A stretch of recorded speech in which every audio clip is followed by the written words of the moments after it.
Hello, everyone, and welcome to the Pinpals. Do not adjust your screens. Today we are joined by Rachel, the better half of Rachel and Kale from the Electric Bat. Rachel, tell us what's happening and why you're here instead of Kale. I am here because Kale is feeling under the weather, so long-lost pen pal, me, stepped up to ask you about what we're talking about today. What is that? It's going to be Walking Dead, and Kale might be in the background of this episode, hopefully not too far off. You know, the good news is that this is on brand for today's episode of Walking Dead because Kale currently is the Walking Dead, if I understand that right. He's the laying dead. He's the dead in bed, but alive. He's alive. He's okay, good. He just can't really talk right now. He's laying in the background battling through his own zombie virus right now. Correct, yes. And we will all wish him good luck defeating it. But if, Rachel, if you have to pause the podcast to shoot a crossbow through his head, don't think twice about it, Rachel. Do what you know has to be done. Couldn't do it. All right, good. So back to today's episode then. So normally, Rachel, we're the go-to podcast, and really the only one podcast that breaks down the rules of a game the day it comes out. But I thought we could do something even crazier for this episode. What if we predicted the rules of the game before it comes out? And that's what we're going to do today. Basically a mega deep dive into Walking Dead code, along with a wish list / prediction of what additions or changes Stern is going to make to the rules. And maybe when the game is revealed in a few days, which is November 4th, I believe, we could follow this up with a mini episode after they launch the game to check in and see how much we got right and how much we foolishly got wrong. How does that sound to you? That sounds wonderful, and I think this is an excellent time for me to finally learn the rules to Walking Dead, a game I've been playing since it came out, yet I rarely know the depths of what I should actually be doing. Oh, we're going to get there, that's for sure. But first, as is tradition on Pinpals, we will cover comments and corrections. Is that okay with you? Absolutely. But I promise to make it interesting. Otherwise, we'd put it at the end. But I think we can make this interesting. All right, so I'm going to share my screen as I do.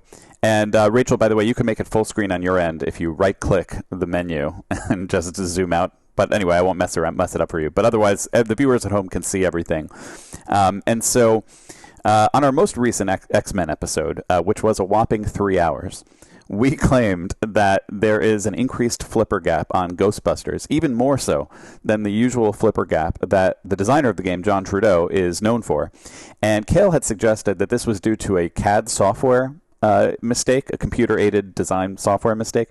But Josh Groob, 84, says, and we have the comment up here for those viewing the podcast, I'm only up to the Ghostbusters part, but I wanted to jump in case it takes me a week to finish it. It was a very long episode. The CAD mistake theory was debunked. Swinks on Pinside had discussed it at length with the designer and did all the measurements post to post to back it up. The gap itself feels larger because of the flipper alignment being flopped. What do you say to that, Rachel? There you have it. Do you have an opinion on it? I know Kale still does. Well, I was actually with Kale at Expo when we asked multiple people, including Dwight Sullivan, what was the reason for this gap? And the answer was, it was a mistake. So they're saying that it really was wider than it should have been. Yes. Well, Rachel, I have a surprise for you. I brought in a surprise guest. Okay. All right? Can you guess who? No, it is Swinks from Pinside. Oh. No, not in person, though. But I found all his posts on this, and we're going to go over them together with our viewers to really get to the bottom of it for once and for all for this, because I know there's been some back and forth, including from Dwight himself. And so here is Swinks's post on Pinside. Now, he has hundreds of posts. And it's a real all about this subject. And I'm only showing them to you to impress you with the level of detail he's done. I don't know if this is going to be interesting or not to everyone else, but I'll tell you what I love. I have no idea who Swinks is, but he's not a fly-by-night guy. Correct. I could sense. That's right. I could sense the obsessive madness in him, and I love it absolutely. Game recognizes game. Yeah. and he's out there.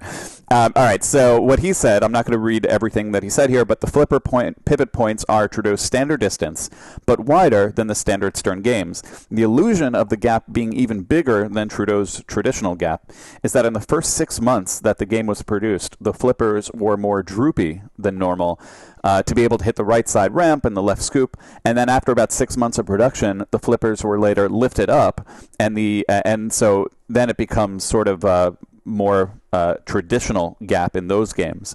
So that's what he said, and he basically then he says he's taken the glass off on both Creature from the Black Lagoon and Ghostbusters, both of which are John Trudeau's games with increased flipper gaps.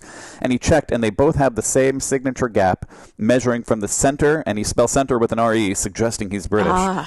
We've got a clue. We've got a clue. So we know he's already wiser than all of us, right? No, I'm kidding. But he's measuring it flipper post to flipper post, and he saw that the measurement is exactly the same, specifically 7th and 1/8 inches of post gaps, which is sort of a John Trudeau standard. And he keeps on going, and I won't show all the messages, for example, but just to show you his sincerity within this, and my sincerity of looking at his posts, at least here. And then he even measures it. Here's his measurements on Creature from the Black Lagoon, which he measures flipper post to flipper post at 7 and 1/8 inches. To be honest, I don't quite see exactly So he's noting what's there. it in inches and not centimeters. Am I right that he's noting it in inches? Am I crazy? I think so. That's right. Well, It's American manufacturing, right? I don't know. And then here's Ghostbusters, for example, which he's also measuring perhaps at the same thing. And then he even measures the droopiness of the flipper to show that it was sort of, because he's saying the spacing is a little bit more than usual in the first production run because the flippers are a little droopier, and so that gives it a slightly more wider than normal appearance. And then he even gets this level of detail, which is showing this would be B here, B being designer John Trudeau likes to have 7th and 1/8 inches between posts, making the gap between the flippers wider. And so these are kind of the guidelines of different games and with different lettering here. And that's the level of detail that we're talking about that some of the people out there in pinball land have. With that, I will pause here. What do you say to that, Rachel? Does that change your opinion? It doesn't have to. I appreciate the obsessiveness and the research, and now we also have Ghostbusters, Creature from the Black Lagoon, Judge Dredd. We've got some Trudeau games at the right, bat, all at the bat. That we can maybe I'll go in later and completely set aside all the work that I was going to be doing and just start measuring things to see all of this. I think it's very interesting one way or the other. I'm not in a position to have an authoritative opinion about this, I guess, not being the designer, or I guess all of these measurements are meaningful.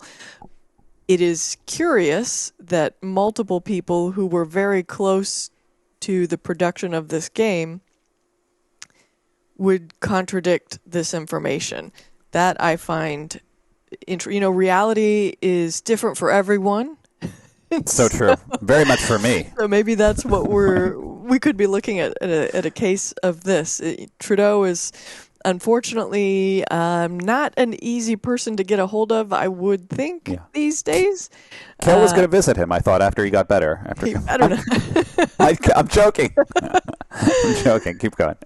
So it does not change my opinion. It only adds to the interesting complicatedness of this debate about something that no one outside of pinball could even imagine that people are arguing over an 1/8 of an inch or less. Well said. So I put that in our corrections episode, but we're not ready to correct it just yet. I just wanted to present the data as existed out there. Swink's made a good case. We've got Dwight on another area. We've got other people feel somewhere in between. But those are the details. The real answer is let's all measure our games, everybody out there. Between two flippers with Serge and Rachel. That's right. That's the side shoot podcast from here that will happen. All right. Our next important update in this section is that, as you know, Rachel, we are becoming more of an investigative journalist pinball podcast, as we just talked about.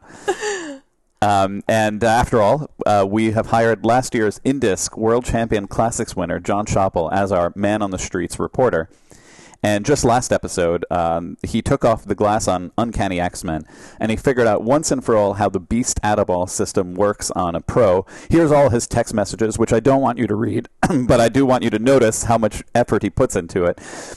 So just as a quick recap of the Add-a-Ball in Beast, you have to make 5 combo shots to level up Beast to level 2, and you have to do that before you even start the multi-ball. So make any 5 combo shots before the multi-ball starts, and then during multi-ball, you hit the Beast stand-up repeatedly to get the Add-a-Ball, and that's this thing. So you have to get it to level 2, and then before multi-ball, then during multi-ball, that's when you hit the Beast stand-up, and that gets you the Add-a-Ball. So that's how it works. And thank you, John, for that. It wasn't easy and was way above my head, and that's when I call in the big guns like John Schoppel. But Stern has listened to us, and we have some breaking exclusive news on Pinpals here that Stern intends to change this Add-a-Ball completely, and instead, in a future code update, they will assign Add-a-Ball as a perk to one of the X-Men, removing it from the Beast system. Probably Professor X, and if so, that will radically change my recommended strategy on the last episode, where I instead I would say, hey, pick that mode to start ball 1, rather than the Fiery Assault Storm versus Pyro mode. That one lets you get multi-ball extender on Sentinel, but that would only apply to Sentinel, and it's also much harder to beat the Storm mode than it is the Professor X mode. So if and when they make that change to the Add-a-Ball system, which should be in a future code update, then that's when we can formally correct this. And it's not really a correction now, but just a way to say that this show matters and people are listening. And sorry, John, but everything you do, we're going to have to forget all of that after this meticulously detailed investigation, and then it will be a simpler or different Add-a-Ball system in the game. So I'll pause there. What do you say to that, Rachel? I think we're going to have to run it again with updates, addendums, whenever that comes out. Now, do you believe that's going to be a true add-a-ball, like add to any multi-ball, or is this going to be a swipe-a-ball? Do you have any thoughts on the... My prediction will be once you get the perk, it applies once per multi-ball per ball, so that you could use it 3 times in a 3-ball game. Well, basically. that would be huge if you had 3 add-a-balls in the chamber. That's right. I agree. And they're going to go for the perk system. And John Wick recently did that too. And MXV and his team are working on that as well, where the Add-a-Ball is a perk. And I think they'll move it to a perk here. And who knows when that will be. But I bet it will happen in the next few code updates. Yeah, I have had some conversations with some friends over there. And I believe we are going to see this roll out relatively soon. Love to hear it. I'm gonna predict before Thanksgiving. Yes, I bet you're right about that. And then with that, I am happy to go to a new segment that I've thought of. That this conversation around the complexity of the Uncanny X-Men Add-a-Ball system made me want to document the Add-a-Ball system for most modern pinball machines. And we're going to do that in a new segment I'm going to call Pinball Science Corner. And here's our Pinball Science Corner. Now, my one fear is I did create a jingle for it, but I don't know I'm going to play the jingle. Yes, there is a jingle for it, Rachel. It comes with its own theme song. I'm going to play it, and I want you to tell me if you could hear it. Okay? Okay. Otherwise, I might have to, maybe there's a setting I should have started with. I knew it. All right, I might have to let go of the jingle. It was a good jingle. Nobody's going to believe me, but it was a good jingle. You didn't hear it, right, Rachel? I didn't, but if you could just sing it for us, maybe that would suffice. It's Pinball Science Corner with the Pinpals and their friends. It goes something like that. And then, it's got like a Full House sort of 90s sitcom vibe ending. I was proud of it, but that's okay. We'll get it next time. We'll figure that out and how to put the theme song in here. But let's get to the data. Nobody's here for the theme songs of our segments, I think. Very few people, maybe me. Something to look forward to for the next Pinpals episode. That's right. So here's the data. And these are the last 20 years or so of modern pinball machines. I recognize this text. It may be small as you're watching this on your phone in the bathroom. This is too small for ants. That's right. But we will include the link to this chart and all future charts and past charts we've done. What I thought we could do is include the link in our Discord, and also we'll see if we could get it in the description of this video as well. And we'll put it on commenter mode, so if you want to actually make corrections out there as viewers, you can do so on the file as comments, and I'll update it. I know we have so many intelligent and attractive viewers of this show that love this data stuff, and I love the idea of crowdsourcing the science here. So we'll all have our Pinball Science Corner data on there. But with that, let's go through the data on this particular chart. The data is arranged in rows, where each row is the way you achieve Add-A-Ball in the game. One column is for Stern games, one column is for JJP games, and another column is for other games outside of those companies. And the rows go from least complex, which is the simple life here, for example, where you just have to hit one single area over and over and over again, to the most complex, which is, hey, you have to do a whole bunch of stuff during the multiball. And then the final row is the North Korea of Add-A-Ball rules, if you will, where you don't get an Add-A-Ball. So shout out to our North Korean listeners. But with that, I can embiggen the data a little bit by getting rid of my nonsense jokes here. So a little bit larger of font. And maybe what I thought I could do is go through a bit of this data, not every row, but hopefully this data is all accurate. When I, first to give a definition here, when I say the term Add-A-Ball, what I mean is that you've started a multiball, and then you do something in the game to literally add a ball. That sounds like an obvious definition, but let me tell you what I'm not counting here. I don't count multi-ball extenders. So, for example, in James Bond, there's a Bird 1 multi-ball, which is the up-the-middle shot after you hit the drop targets. And if you get 3 flashing shots once the multi-ball starts, there's a timer on these sort of 2 side loop and side ramp shots. And if you hit any 3 of them, that activates your extender on that multi-ball. So that means when you get down to 1 ball in that multi-ball, the whole thing will automatically restart. And I'm not counting that. Much Add-A-Ball like in for me. Scared Stiff. Yeah, Scared Stiff is another a simpler example. version of that when you get the extender on the little spinning wheel. Right. Multi-ball extender is its own chart, in other words. This is an Add-A-Ball chart. And exactly like you said. And the other thing I'm also not counting is I'm only counting main multi-balls. I'm not counting like wizard modes, for example. And that's important because let's say you take Elvira House of Horrors.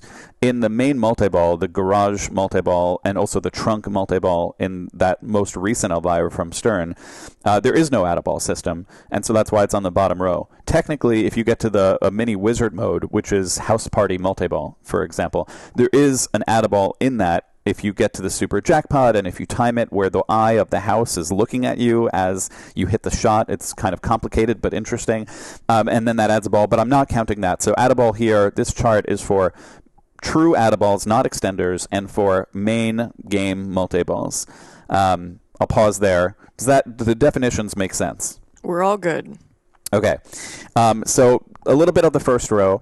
Again, this is the simplest thing you can do. All you have to do is, what do you do when you get into multi-ball? Hit one area repeatedly. So, for example, in Jaws, you hit the captive ball. And I do list for every game here the actual thing you have to hit. And that text might be small, but that's why you could click the link. So in Jaws, you just have to hit the captive ball on the main multi-ball. And in King Kong on the main multi-ball, you hit the gong. And in the 2017 Star Wars, you hit the drop targets. And on the 2025 Star Wars, you hit the spinning cup, for example, and that's your Add-A-Ball. So that's the simplest type of Add-A-Ball. And it kind of shares the prevalence in Stern with the next most simplest way, mystery awards. And we're going to talk about mystery awards a lot as we cover this Walking Dead, because Walking Dead has no mystery award, for example. But mystery award in lots of games exists, like in Rush, you hit the scoop and you get the mystery. In Guardians, you hit the lower right scoop and you get the mystery, and so forth. And so even King Kong has a mystery award in the cave on the right side. And in a lot of games, the mystery will give you an Add-A-Ball. So that is just as equal in Stern games as in the single area. Together, those two are the majority of Stern games. Either you hit a single area or you get the mystery. And I list all the mystery games. Like in King Kong, if you can get... Did you say that there's one in Well, yeah, so there is a nuance here, which is some games I put an asterisk on. and I put an asterisk whenever they fall in multiple categories. And L1 games are very typical to do this. So in King Kong, for example, the main multi-ball, which is like shoot the drops and then up the center ramp repeatedly, that main King Kong multi-ball, the add-a-ball there is hit the gong over and over and over again, whereas 2 times specifically. Whereas also in King Kong, there's a pit multi-ball, which is that little magnet spider, on the bottom left. And in that one, the add-a-ball is the mystery award. And the mystery award is in the lower right scoop on that, it's called the concave VUC area. And so I list King Kong twice, and other L1 games are similar. Iron Maiden is another example of this, where in Iron Maiden you have to hit the mystery award for Aces High, and that's the captive ball in the lower left. Anyway, I'll pause there. Does that answer your question, Rachel? Correct, yes. And so these are the easier ones to remember. You just have to remember what to do in one singular area or in the mystery award. Let me get more complex here. The one below this is character perks. And so what I mean here with the character perk is we were just talking about how there's a character perk in John Wick for Add-a-ball, which I don't think I put in there. It's interesting. Oh, no, I know what I have to do. Yeah. No, not yet. Sorry. Character perk, but you have to choose the character before you start the game. That's what this is. So it's we're going to get even more complicated after this, but this is a character perk that you pick before you start the game. As an example, in Game of Thrones, you get to choose your house, and there's one character called Martell. As long as you pick that character, then for the rest of the game, if you're in multi-ball, once per ball, you get in a multi-ball, you press the button, gets you your add-a-ball. So you don't have to do anything else. It's complicated because you have to know which character to pick. But as soon as you pick your character, that's all you have to do. But this is one of those risk-reward pros and cons of various characters. Right.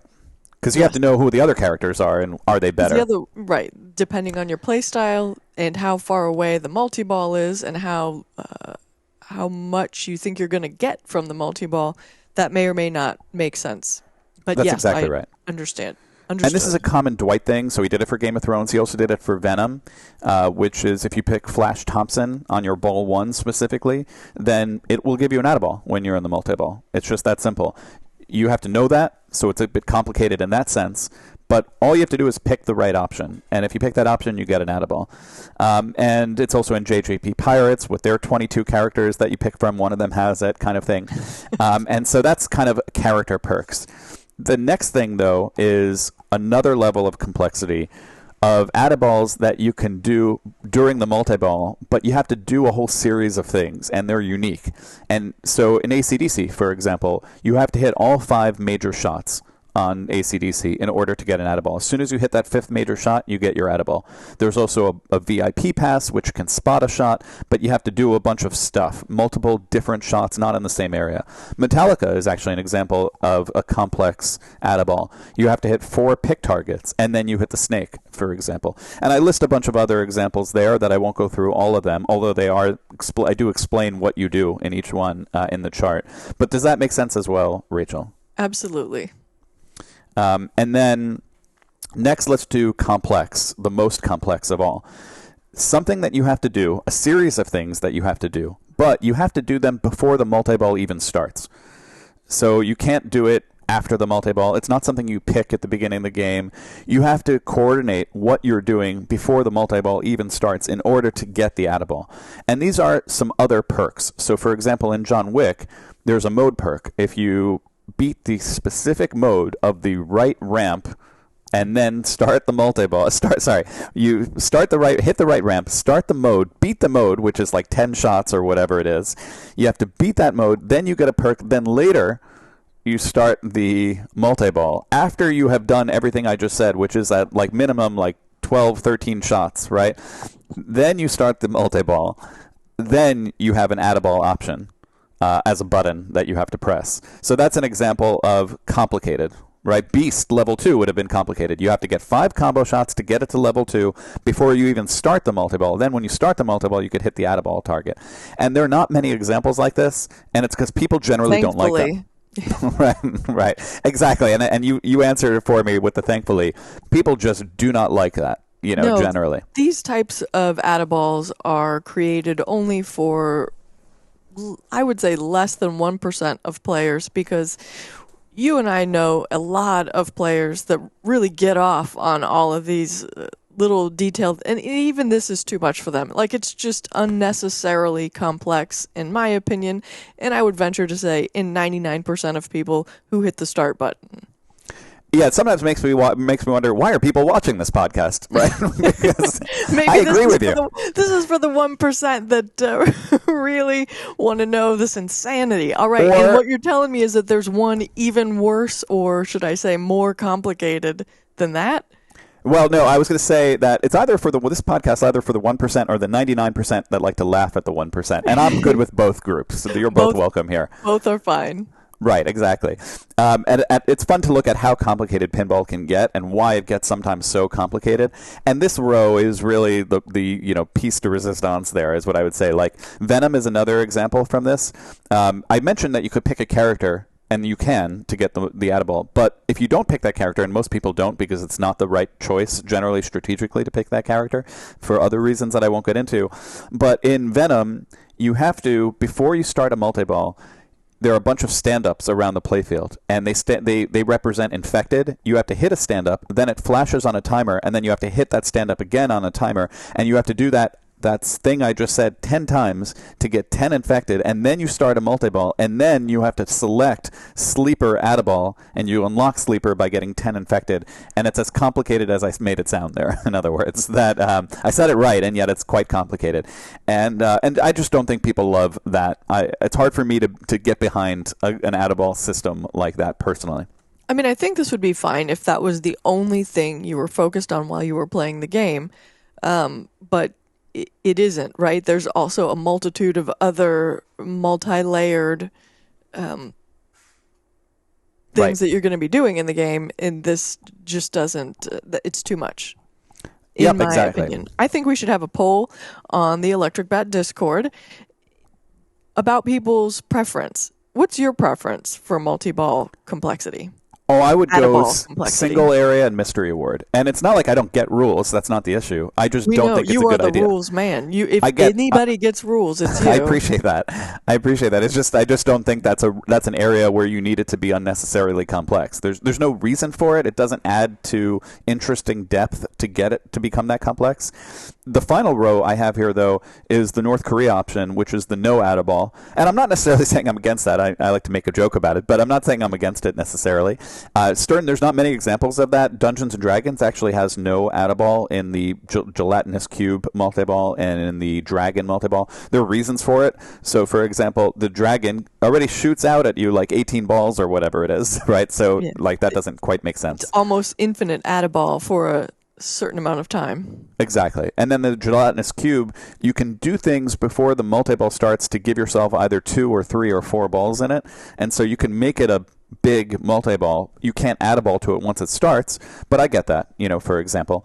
And then Elvira House of Horrors relies on the extender that we mentioned earlier, for example. So I'm not counting that. There are some JJP examples. Some JJP gives you already a lot of multi-balls, so it makes sense not to give you an add-a-ball for those multi-balls on many of their games. So anyway, that's this chart.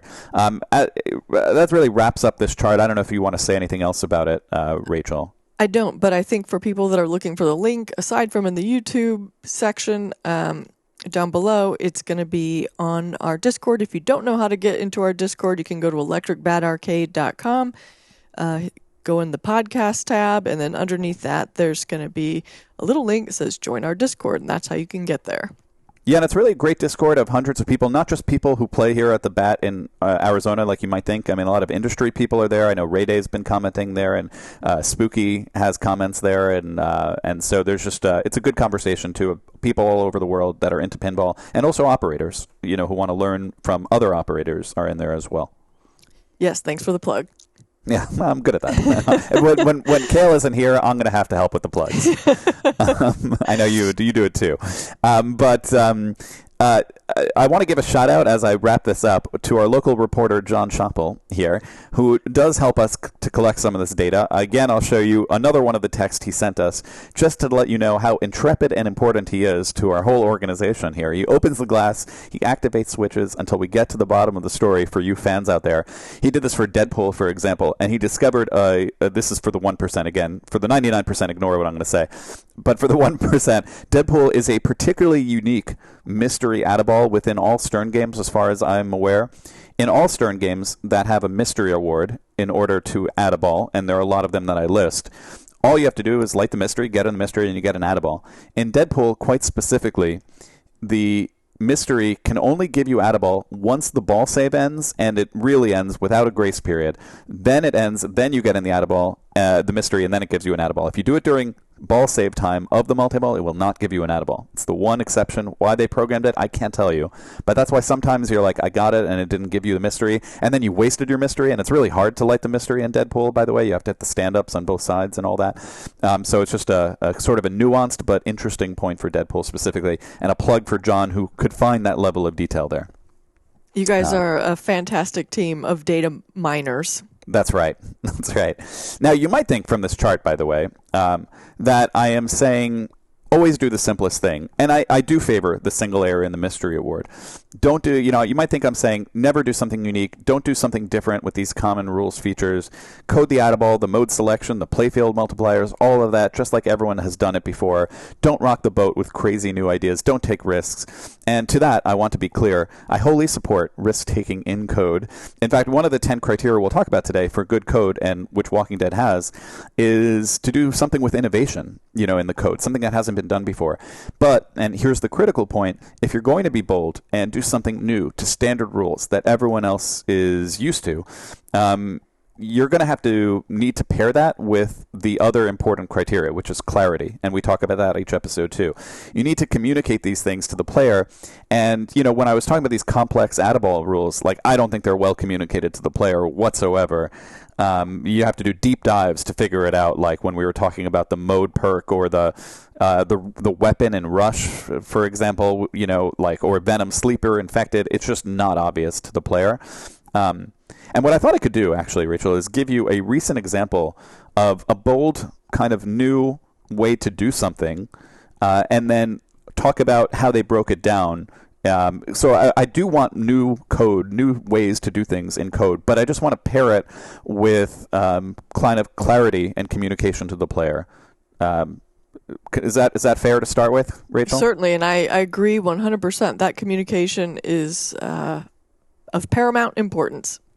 Good. So I want to talk about over at Barrels of Fun, where first-time game designer and first-time rules designer Carl D'Angelo is doing something very unique with Barrels of Fun. And I'm going to bring in the layout here again for a moment. And it's really interesting. He's doing something new with playfield multipliers, for example. A lot of people have done the same thing over and over again with playfield multipliers. You hit the bell 3 times in AC/DC, it gives you 2x. In Foo Fighters, you hit the right orbit 3 times, and it gives you 2x, for example. In Iron Maiden, you hit a bunch of stand-ups, and then an inlane, and then you're in 2x. Whereas in King Kong, you hit a bunch of stand-ups, and you're in 2x. So there's a lot of tried and true playfield multiplier ways to achieve it in pinball. But Carl's trying to do something new here, and you might say, Serge, why are you focusing on this boutique pinball company with their new game that will only have 525 copies made? And I'll tell you why, because really those sort of boutique companies with these small runs like that are where fresh new ideas happen. It's true in any organization I've worked in where, you look at the passionate new people that had so much passion they created an entire new pinball company from scratch. And that's where you will find new ideas and design and code. I'm not saying whether that means you should buy the game or not. There's so much more that goes into that decision for a buyer beyond the passion of those making the game. But if you're a competitor manufacturer or you're a game designer or rules designer, you might want to pay attention to those new ideas and see how they're doing with them. So that's my intro to why I'm covering this.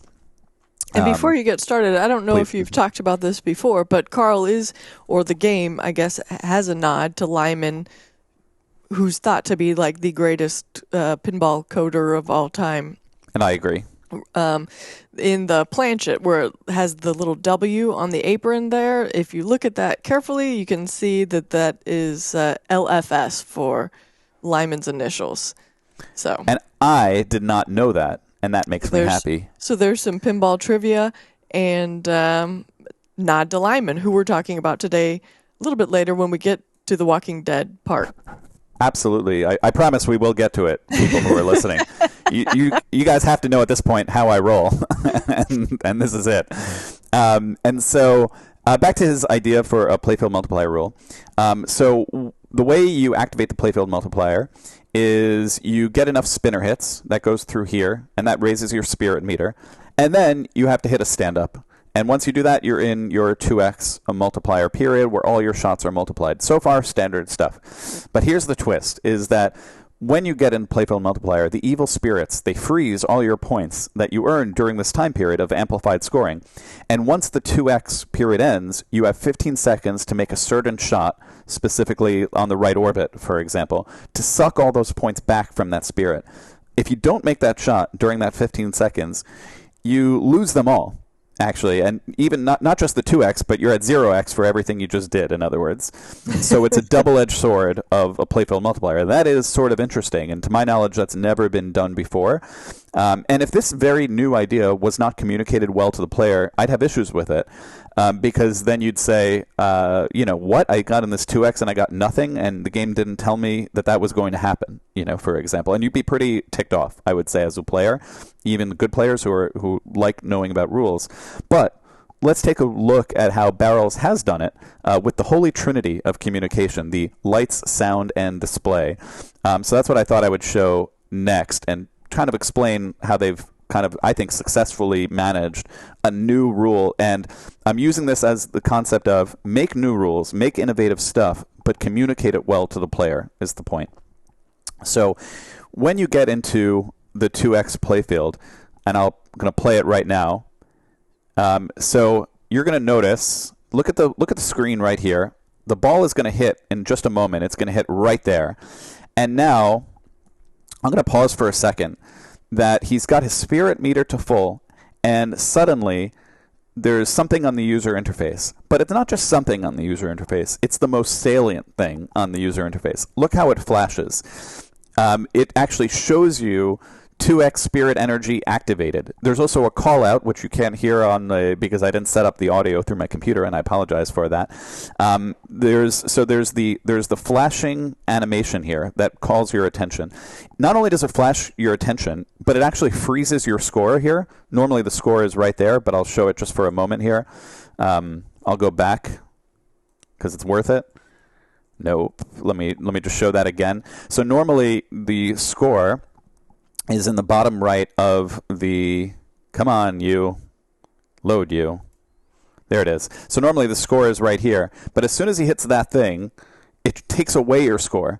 And that's already a cue to the player that something, there it is, about to freeze over, that something has happened, and instead you should stare at here.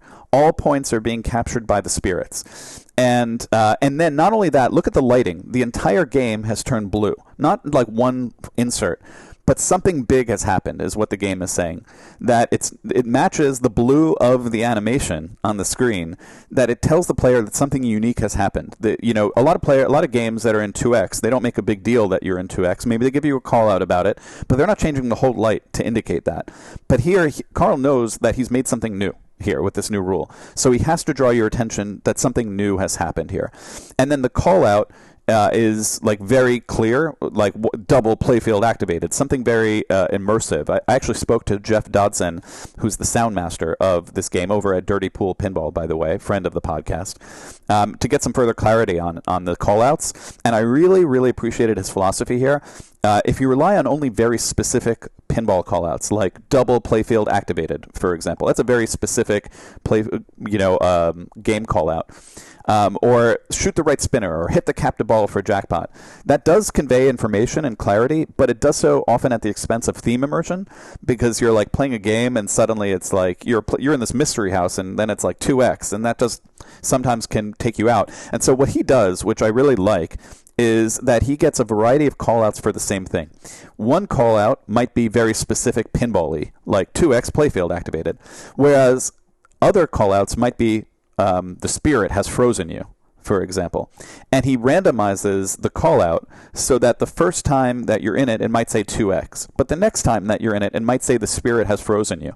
And that gives you the theme immersion. By itself, it wouldn't help you tell you what to do. But if you could alternate the callouts so that sometimes it's pinball-y and sometimes it's theme immersion-y, then it gives you the kind of overall both theme immersion and clarity. And I give him a lot of credit for that, is what I'm saying. So let me pause there. What do you say to that, Rachel? Kind of lighting, sounds, and display, making an argument for a pinball moment. I think that that's really important, and I would always argue that most of the things that are on the display are for the people you are playing with who are watching you. It helps them learn. Most of the time, especially in these sort of frenetic moments within a multi-ball, you're not spending a lot of time looking up away from the playfield.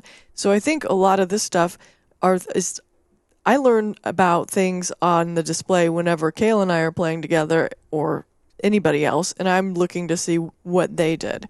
So I think that the fact that they've got audio, visual, that they're using all three is very important. Yeah, and I would even add what they have going for them here with a game like this is there's actually 3 displays that they can give you for conveying the information. Because you're totally right. As good as that display choice is, you might not look at it as a player. And so they also have a display in the back that isn't currently being used for this, but I'm sure will be, to communicate, hey, where you have 2x, here's the timing running, for example. And then more than that, they have the apron. And the apron also can put a timer on it of, lit numbers that go down. And I'm not saying a player is going to look all of there, but having multiple places to convey the information is quite useful. Different people play differently. Right. So I think that they'll use all 3 screens probably for something like this, which is really great. The one thing I'd suggest is a lot of pinball coding can often come down to prioritization. So should jackpot callouts win, or should the 2x playfield jackpot, call out win, for example? And personally, I think whenever you're doing something new in pinball, like this rule, it should take priority over almost everything else in the game, which it doesn't quite now, as I watch the stream. And if you did all of that, I think you'd have yourself a bona fide pinball moment. So you take something new and innovative in the game. You make the lighting special, where everything turns blue. You make the call-out special. You make the display special on all of your possible displays. And then it creates a moment out of a 2x playfield, which otherwise wouldn't be a moment. But now you have to hit a right orbit shot, and it gives you the call-out, like unfreeze the points or whatever it might be. And they have multiple call-outs for that as well in the way I described before, like shoot the right orbit versus collect your spirit energy, or whatever it might be, to give you the theme immersion but also the specifics. And so if you do that, I think you could have a pinball moment. There's one game that is the only other game I could think of that has done something similar to this concept, making a playfield multiplier a double-edged sword. It's good because it increases your points, but in this case it's bad because you have a timer that you have to hit the right orbit on. And that game would be John Wick, actually, because it gives you the lights out, and during the lights out, that's great because you're at 2x, but you also can't see what's lit because Donnie Yen is blind, as we all know in the movie. And so it actually kind of, some players don't even want to go there. They don't want to use their 2x because they don't want the lights to turn off, for example. So the Stern gives you an action button press to decide if you want to do it or not. I'll pause there. Any reaction to the John Wick of it all? I enjoy that mode not in when I'm playing in tournaments. If I'm just playing for fun, I think it's fun and innovative. If I'm playing in a tournament, I want to see the shots I am supposed to be hitting. Good. And I agree there, and I think it is a good rule, that 2x. I have nothing against it. I like that kind of innovation, and it's also theme immersive in that case for the movie. But with that's Pinball Science Corner. What do you think, Rachel, of the new segment? Pinball Science Corner. Yeah. This way. You're so close.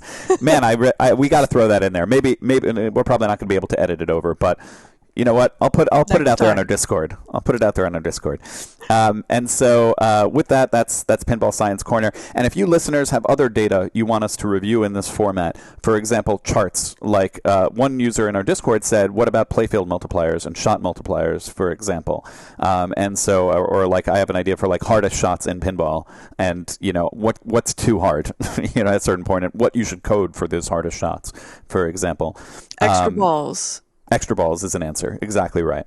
And so we could definitely do that in the future. Also, if you like this idea where we look at a specific feature, like the 2X playfield in Winchester, and just go over what makes it good and how it can be communicated well, I'm always happy to do that as well. That's kind of how I think about this Pinball Science Corner. So with that, I'll go on to our comments. I promise we're going to get to the episode here, Rachel, but we give 3 comments. I like to push also the insanity of it all and see what's too much. I'm okay with crossing the line, and that's what I'm actually going to push it every time until I find out what crosses the line. You won't know till you've reached it until you've gone over it. Exactly. If I could have set up the audio, by the way, I was going to also give a shout out to Vic VP, who also filmed this and captured some of the call-outs I was mentioning, but the audio is not working. But I will give a shout out to Vic for another reason. He made us T-shirts, and I showed them off on your Roundtable podcast here, and that's so nice of him. He even got my shiny head and beard in there under Pinpals, and I very much appreciate it, Vic. Check out his channel. Yes, but let's get to Vic. Yeah, thank you, Vic. Let's get to the comments. So, our Australian pinpal Enzo from Gonzo's Pinball Flipperama YouTube channel, which you all should check out too, says, with Harry Potter pinball, I like that Voldemort is not easily seen. I had sort of complained that in the giant art of Harry Potter, the main villain of Harry Potter is this little tiny outlane over here. And he says, I like that Voldemort's not seen really. You hardly see him until the end of the last movie. He's not present much in the films. Having him as a bash toy, for example, wouldn't make sense. And I just want to say I very much appreciate that comment, Enzo. And this is what I get from veering away from my lane, which is deep code knowledge, into art territory. That's where I get over my skis, Rachel. Art's very subjective, and even though I thought it was odd to make Voldemort so small in the art, other fans disagree, and it's obviously a great selling game. And one thing we should all be able to agree on is that if you played Harry Potter, I think it's an incredible layout, like top 10 layout, and actually very innovative. It has a lot of ramps, but despite having ramps, there's no inlane feeds from those ramps. It's the only game, I think, that has ever been made like that. Instead, it zooms through the outlanes, which is really clever, and it can be a very fast-playing game. It's a lot of fun. Anyway, I'll pause there. What do you say to that, Rachel? As somebody who has very little Harry Potter knowledge, I thought the same thing as you. I thought, man, I've heard of this Voldemort fellow. He seems not good. It seems like he should be the dude that eats your ball when you drain, or like something more noticeable in the game. But it sounds like Enzo actually has some knowledge of Harry Potter canon, and maybe his opinion should be deferred to in this. It's interesting to think about what other people are seeing in these games. Harry Potter, whenever I play it, I still have very little idea about what's going on because it's telling me to shoot X, but X is something in Harry Potter, and since I don't know who anybody in Harry Potter is, I just kind of don't have a good idea yet of where all of those different shots are.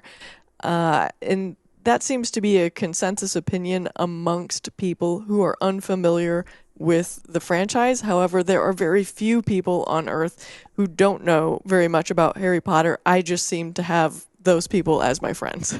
Yeah, that's fair. That's fair. I will give one director's note for the layout here, which I actually think is like A+ layout, top 10 layouts maybe of all time. I think it's super fun to shoot. Genuinely, when I play it, I think it's a lot of fun. I'll give one note. This would be like in like a movie where like you slip a note to the director and they throw it out. But I'll tell you one pet peeve of mine. All right. And then that'll cause a different controversy for the next episode, is the game plays beautifully fast, but it has one spinner that's in the left out lane that is unhittable forwards, and the only time you hit that spinner is when it goes reverse in this direction. And there's nothing more unsatisfying to me than a reverse spinner. It breaks my heart. It's the only way you can hit it. It's like an unripped spinner is like a spinner in mourning, and that's what I have to say. Why they couldn't put that spinner on a center shot, for example, there will never. I just can't accept it. But otherwise, besides that, I'm okay with. I think it's a great game and great layout. So I have one other note that I think is just a funny thing about stuff Rachel doesn't know. The symbol, the Harry Potter symbol that you see in the middle of the playfield. The Horcrux related symbol. So, you see this on people's cars all the time, and I saw this start popping up. And I think that's a Proud Boys thing, Rachel. I don't think that's a different... I'm kidding. Sorry, keep going. Well...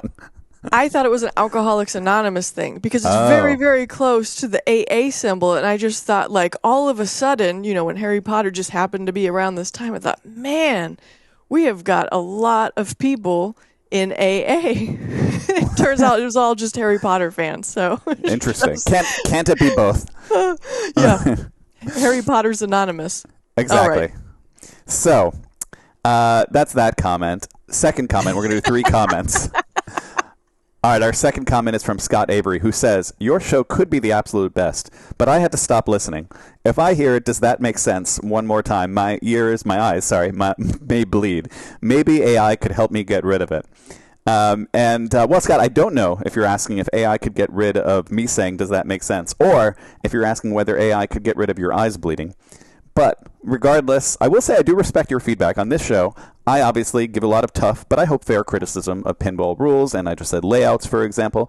And if I'm going to give that kind of critique, I have to be open to hearing it myself. It doesn't mean I have to agree with the feedback or change because of it, but I should be open to it. So in this case, Scott, I actually think you're right. I do say that too much. I've caught myself doing it before. I probably said it several times already.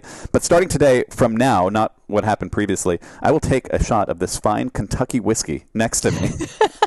If I say that line more than twice for the rest of the episode. So I ask you, Scott, does that make sense?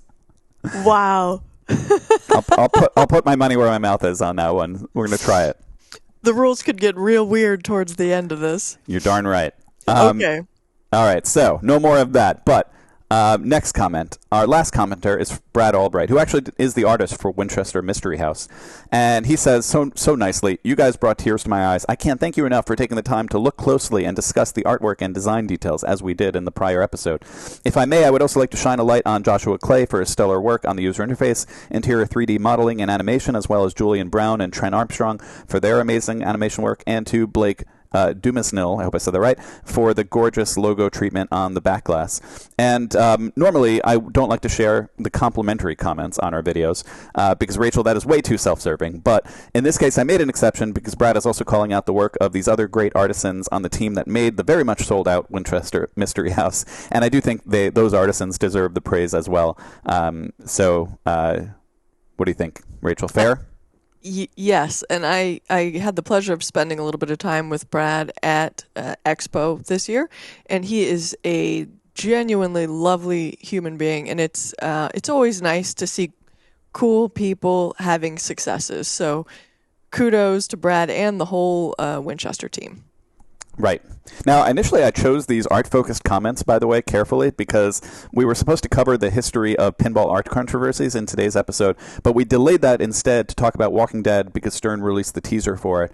And with that, I think I'm ready. So we called an audible to cover Walking Dead. We're going to go through the whole game now. Are you ready for it 1 hour later, Rachel? I am ready. Let's go. All right. So first, the headline. The Walking Dead code is a masterpiece. That's my opinion on the subject. Some of you might not like the layout because it's a drain monster, or you don't like the flow of the game, or you don't like the theme, or the art, or the call-outs, for example. And I might agree with many of those comments, so you don't like the game. And I don't think that view is a crazy take either. If you look at Pinside, for example, not that that's the be-all, end-all for these decisions, it's currently number 57 on Pinside, next to The Mandalorian. But it's not at all like The Mandalorian and how the community feels about this game. This game is very, very polarizing, or maybe for you math nerds, there is a large standard deviation here. So what I mean there is for some people, this is my Walking Dead chart, for example, on a scale of hate to love, Walking Dead has people that really hate it, and Walking Dead has people that really, really love it. Whereas Mandalorian is like, oh, I like that game. And those are two different ways to get to number 57 and 58 on the top 100 chart here. What do you say to that, Rachel? How do you feel about it? Agreed. I find that people who play tournaments and know the rules to this game tend to absolutely love this game and celebrate how wonderful it is. And I also see the people that plunge the ball, it comes down through the pops, and then kind of bounces down the middle, and there's a lot of swearing, rinse, repeat. Those people would be on the hate it side. So I agree that this is a fair assessment of people's opinions. Walking Dead is a love it or hate it. Right. And sometimes you don't get that from a chart with the numbers, but Walking Dead is a love it or hate it. And what I thought I could do is actually show some of the comments, even just to give you a sense of this. So this is from somebody just 15 days ago. This is my favorite game of all time for some reason. You know, you're going to find very few Mandalorian comments like that, I'll be honest with you, right? If literally any. But you're going to see comments like this on Walking Dead. This is my favorite game of all time. I love everything about it. It's hard as hell, but I always come back for more. Let me show you a flip side comment, for example. This is from Lobo 2K. How this game is in the top 25, let alone 100. Back then it was in the top 25. Let alone top 100 is beyond me. Not much to shoot at. Magnet that stops a ball, then drops straight down without hope of save. Repetitive voices. You know, hard game for sure. I'll admit I don't know the rules or want to learn them. I've played this game so many times near my work, but I always end up rage quitting. I can't even think of one positive thing that would make me want to own this. So there's your like kind of. And that's what I was saying. Comments. The people that know the rules and the people that don't know the rules. The rules are a very, very important part of this game. Some games you can bing bong the ball around and it's just a lot of fun. There's just a lot of general kinetic satisfaction, to use Keith's phrase. This game, you need the rules for the all of the magic to come to life. And you're here to tell us what that is. Oh, I surely am. I'll even show you just one or two more comments. This is another Pinsider who says, I think it's mostly been all said about this game, but it's kind of hard to rate because the whole is greater than the sum of the parts. The code is just beautiful, just like you said, Rachel. Due to the scoring and build towards many Western modes, the game's constantly trying to take your ball away, which is half the fun. Top 10 Stern and very unique one in its difficulty and rule structure. Dots are awesome. Sound effects 10 out of 10. And then again, another person saying, I'm not a great player, but I'm not terrible either. I find the game drains way too much. It's 10 times as nasty as Alice Cooper, for example. I'm baffled about how this game is rated as high as it is. So, you know, we're just showing, again, the real bipolar nature of the reaction. This is a polarizing game. But back to the code. The code is great. It's Lyman doing peak Lyman stuff. It's the work of a true artist. It's the perfect game for this code-focused podcast because the code elevates the other aspects of the game. For the people who appreciate this, they see that the code makes it better. It's really a kind of a shining example of how code can make some players love a game. And I'm actually not saying the code is necessarily perfect. In fact, there will be some new additions with the latest code that we're going to try to predict in this podcast. But it does so many things right that I'd say it's like a towering achievement in rules design. So my goal here today will not be to convince you listeners, for those who don't like the game, that The Walking Dead is a great game. I personally think it is, by the way, but we are all entitled to have very different opinions and feelings on that, as you can see from these comments. But I think that this is one of those games that can really be like an artsy band or movie sometimes, where it's like somebody will make you feel bad about not liking a game. They'll be like, oh, you don't know about Neutral Milk Hotel? You know, what a monster you are. You know what I mean? I thought you'd enjoy that reference. But yeah. I'm not going to do that, Rachel. That's not what this episode is about. It's okay not to like this game, but I do want to convince you that it's great code and the work of a true code master. So some will love Walking Dead already, but for those that hate The Walking Dead, the question is, can you appreciate an amazing acting performance in a movie that you don't like? That's what the goal of it would be. What do you say to that, Rachel? 100%. All right. So back to The Walking Dead. For this episode, I want to give you a viewer's structure of how I'll be making my case for The Walking Dead code. And we will cover 5 things, all right? We're going to cover, because I'm only getting crazier on each episode, Rachel, as you know. And we're going to cover, how does the unique layout affect rules design? How does the history of Walking Dead code, how did that change? Strategy, what if you're going for 30 million, 100 million, or 1 billion on the game? Then we'll get into our traditional 10 criteria for good code. And then uniquely for this game, because we're doing it 3 days or so before the game comes out, what might Stern do in the remaster? Can we predict it? So those are our 5 things. Let's get into the first one, which is how does the unique layout affect the rules design? And for that, I have to bring in the layout here. And I am going to do that in just a moment by bringing it up. Okay, there we go. And when we covered X-Men, we went over how it had such an unconventional layout that the code needed to take that into consideration. And we actually had the same conversation that we need to have for this game. We don't always need to have it for all games, right? But some games aren't that unconventional in their layout, like, frankly, the most recent Star Wars. But when a layout is very unique, then you need to talk about how you should design rules with that in mind, with that unconventional layout. What did Lyman see here that was special, and what did he do to deal with it? And I'll give you a few things to consider. So the first thing is that the right side of the game is rarely used. It's a standard body game, but it feels much more claustrophobic in its layout than other games. And as an example, let's take the 2 most recent Star Wars. And that's what I'll show here. So this is the 2017 Star Wars. And what I'm going to do, the Steve Ritchie Star Wars. The Steve Ritchie Star Wars, right, exactly. Is I'm going to draw the largest square I can on the playfield without hitting something. That's going to be my goal. So for example, I'm going to draw a square here.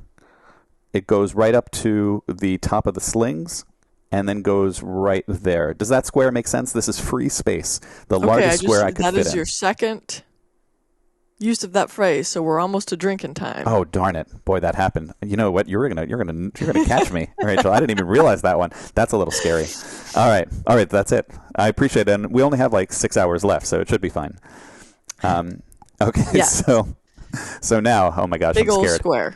All right, big old square. All right, we're going to draw another square on this Star Wars, the 2025 John Borg Star Wars. And John Borg also did Walking Dead, by the way. And so I'm going to go here, and I'm going to go to, like, there, That's probably. Not a square. What's that? I should have said rectangle. Okay. You know what? I apologize. I meant to say the largest rectangle you can fit in. That's what I should have said.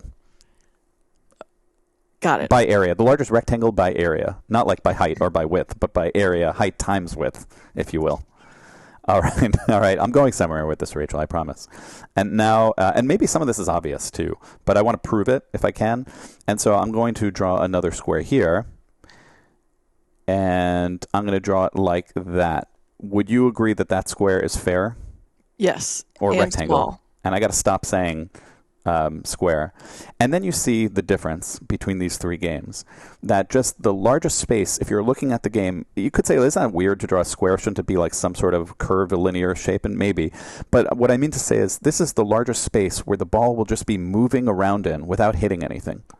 For example. And it's just much larger on the most recent stars. And these are all 2 flipper games, by the way. So it's not like adding in complexity of the 3 flippers or 4 flippers. But just how much free space does the ball have for you to move around in and just look at and react to? And so to this game is much more claustrophobic than that.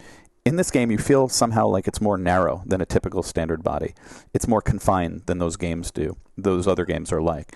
And well, the Well Walker is really like out front in the middle and ready for a bad bounce to send it down the middle. Exactly right. And it has a magnet on there that could affect it as well too, at least on the premium, as the remaster will be. So the gameplay, the game layout, it compels you towards the left side, and hopefully you can kind of get a sense of that here. It doesn't push you towards the right side, it compels you towards the left side for most players. And so Lyman matched the code to that layout. He made the key to the game, and I'll get rid of the squares now and zoom back in. He made the key to the game the left side drops. He continued to kind of feed into the idea that you're going to go towards the left side of this game. And the drops end up being the gateway to the rest of the code. You need them. You need them for modes. You need them for Bloodbath, one of the 3 multiballs. You need them to add time to your modes. If you're on a premium, you need them for Walker Bombs, for example, which are the action button uses. So you're going to use, and it's going to divert your focus towards the left side of the game more and more and more. What do you think about that, Rachel, that point? Agreed. Okay. Next point about the layout and what makes it unique is The Walking Dead is hard, and I mean really hard. Game times are really, really short. I want to show you, this is the chart we made. I cleaned it up, but from one of our first episodes on the Pinpals, where we looked at a bunch of fan layouts and a bunch of non-fan layouts, and this is a non-fan layout, even though it's 2 flippers. We looked at a bunch of, in my opinion, it's a non-fan layout, by putting that like Well Walker, for example, there. And we looked at here's 1-player games and 4-player games.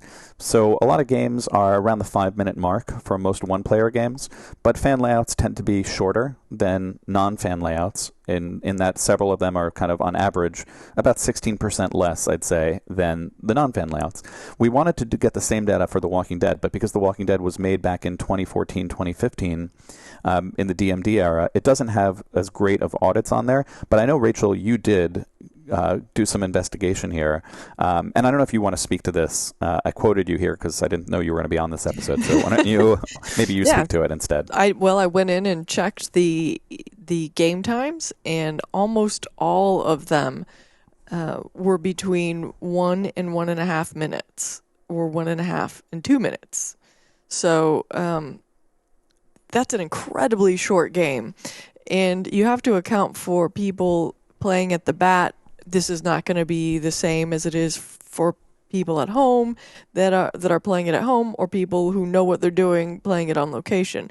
We're taking into account all of those casuals that walk up to it and recognize the Walking Dead property and put in their tokens and play. So that is bringing that average game time down. But as you discussed earlier, this is a super short game for people who don't who aren't maybe as accomplished pinball players. This isn't going to be the one that's going to make your money last the longest. Right, exactly. So we can't be sure exactly if the times match up, but we can be sure to say that this is a fast-playing game. Yes. And again, and I think you've got the quote down there from me before, I'm not quite sure how they're calculating this. I assume that they're calculating those game times from the very first switch hit to the final drain, and not from when you hit start, because as we all know, there can be a lot of chit-chat or any other kind of distractions that would extend that game time. I'm assuming that they're counting actual game time, play time. Right. And so this is a hard game. It's a fast-playing game. So we should say, what did Lyman do about this? So on the vast majority of games, a vast majority of playing Walking Dead, you're not usually going to have a long game that builds towards a big moment. There's no smart missile shot, like in Jurassic Park, for example, or fastball special on Uncanny X-Men. There's no pause in the gameplay, like the Showtime call-out on Addams Family. When you start this game, you're fighting for your life the whole time, but because of its layout. And so what Lyman did is something that he didn't do on literally any other game to my knowledge. He opened up the stacking rules. Stacking rules are just like a core principle of the coding team at Stern in particular for almost all games, where if you want to start a multiball, once you start a multiball, you cannot bring in a mode. You have to start the mode first. This is literally true on almost every Stern game that has modes, I could say, where you have to start the mode first and then start the multiball. But he opened up the stacking rules. So rather than isolate the modes and multiballs, he did almost a JJP type thing, which they do on a lot of their code, where he let them flow into each other, because he figured that the game won't last long enough to do one thing at a time. And so you kind of lets it flow better. And generally speaking, and this is a good to catch my own exception, I would say, like, boy, I really don't like when everything stacks on top of each other, and I don't. But this game is an exception because of how fast it is. If it's, sometimes with a lot of JJP games, which I love in so many other ways, because the code all stacks on each other, and there's multi-balls happening all the time, it's not a short playing game. You could play a JJP for a lot. They stuff a lot of code into it, but then they make it stack on top of each other, so you can't really always, in my opinion, appreciate everything that happens in the code. Whereas in Stern games, most games, they let you appreciate what's going on. Walking Dead, allows it's sort of a good idea to make it stackable because on default settings, because it's so short that the game isn't about building any one particular moment. The game is about a vibe, basically, a kind of a continuous zombie danger vibe that Lyman was going for here, in my opinion. What do you say to that point? I do think that's a good idea, and I think that speaks to Lyman's just next level ability as a coder. Because the multi-balls are fairly easy to start, that gives you some extra balls to bang around to actually get the mode started. But there's another thing that I think makes this more doable in Walking Dead than, say, a JJP game. When you think about JJP games, there's visually like just so much going on. You've got like just a rainbow bonanza happening. In Walking Dead, you have almost nothing visually. I mean, thinking about in terms of color palette, you've got just the DMD, so there's not like a lot of color and visuals flashing at you, and that allows your brain to be able to handle the other things that are going on, and it just kind of takes that down a level. Totally agree with all of that. And so we're still talking about the layout and what makes it unusual and how to match the code to it. I'll give you the third parameter that is interesting about the layout, and that is that the game has no traditional staging area. And what I mean by that is that staging is sort of a pinball term of art that refers to any point in the game where the ball is held up on purpose so that the rules designer can transmit information to the player during a pause in that gameplay. They can use this for mystery awards like the scoop in Rush, or mode selection like if you hit the 2017 Star Wars left ramp and that holds the ball with a post and then you pick a mode. Or you can create a time shot like the inlane post in Jurassic Park where it says 3, 2, 1 and you have to hit the smart missile shot, for example. Those are staging elements of the game used for moments. But Walking Dead, it has no scoop, for example. It has no ramp post. It has no inlane post that comes up. Like in Jurassic Park, there's an inlane post. In lots of games, a lot of L1 games in particular, they have that. But there is no such thing here. So those are traditional staging areas of layout. It does have some things, technically. On all models, it has this rarely used Woodbury shot that we can get into later that brings the ball back to the shooter lane. It also has a magnet on the prison, but that doesn't always hold the ball necessarily. The premium, which the remaster is going to be, adds another magnet on the well walker, and it also adds a crossbow. But those are all four of those are sort of non-traditional staging areas. It's not a scoop, it's not a saucer, it's not a post, it's not a ramp post, it's not an inlane post. What do you say to that, Rachel? Agreed. Okay. There are consequences of this design choice to the code. The code, because of this, cannot really have a traditional moment. Because on a Jurassic Park Pro, even a Pro, you can have a smart missile moment. You could have an inlane post that comes up, and you could say 3, 2, 1, shoot. But on a Walking Dead Pro, you really definitionally can't have something like that. You know, maybe you could say, well, Serge, it has that shooter lane, though. And so let's say you're playing Walking Dead and you get the ball back to the shooter lane, for example. What are you going to do? You're not going to have like a 3, 2, 1 and then a high adrenaline plunge. You know, it doesn't work the same way. And that's why I mean it's not a traditional staging area. The game has some technically staging areas, but none traditional, I would say, in its layout. So it's just not going to work to have a smart missile type shot in this game, in other words. So back to the code. Lyman recognizes this, and instead he opts for no traditional moments in the base game. By base game, I mean the non-wizard mode part of the rules. There's going to be some talk we can get into about Horde, which is a wizard mode. But instead of moments then, he doesn't pause the gameplay for a moment. He just goes for this continuous vibe. And I mentioned it earlier. You're always battling zombies. You're always just trying to survive. Every shot you hit kills a zombie in some way. No matter what mode it is or what multi-ball it is, almost all of them, it just hit a shot, kills a zombie. It's the vibe of it overall. It's sort of a strategy. It's an anti-moment kind of game to me, other than the wizard modes, which we'll get into. And I'll get into that in the moments section. It also means this layout has no mystery award, for example. And it's one of the few Stern games made without a mystery award. So there can't be a mystery addable, for example, like we touched on in the earlier chart. It works fine with mystery awards in most themes in pinball, like in Rush. If you get a mystery, okay, that's fine. But if you're going for a vibe, you don't want to be a constant like zombie vibe killing type of atmosphere. You don't want to be fighting zombies and then you get in a scoop and there's a gameplay pause and you look up at the display and it has an award that says add bonus X or time bonus added to mode or whatever. Like, that's such an inside pinball Takes you thing. out of the immersion. Exactly. So it's a heavy immersion. You might not like the theme. Not everyone loves Walking Dead, but you are immersed in it when you're playing it, I feel like. And I want to say something about that too. I am not a Walking Dead person. Like, I never watched the show. I've watched a few episodes, but I don't know very much about Walking Dead, but I know a lot about zombies. And that, much like the Winchester, like what we were talking about earlier, Winchester is kind of a stand-in for generic haunted house. And I feel like Walking Dead does a fantastic job of being a game about zombies. I really love that. I think, generally speaking, it's not a crazy idea to take like really obscure licenses that are even like Winchester Mystery House, and then use them as a platform for a generic theme, like the generic haunted house or the generic zombie kind of thing. It's better than just making a totally generic one. I think, like, imagine if they made like a haunted house but it didn't have any connection to anything. I actually think that would be less impactful, even though most of us didn't know anything about Winchester, for example. I think you did, but maybe a lot of us didn't, right? And just like having a connection, it tells a real story that maybe is interesting. And I think, so I like the idea of taking like an obscure IP, but then using it not to really tell the story of that IP as much as telling the kind of the generic story behind it. I'll give you one thought I had just as I was saying that.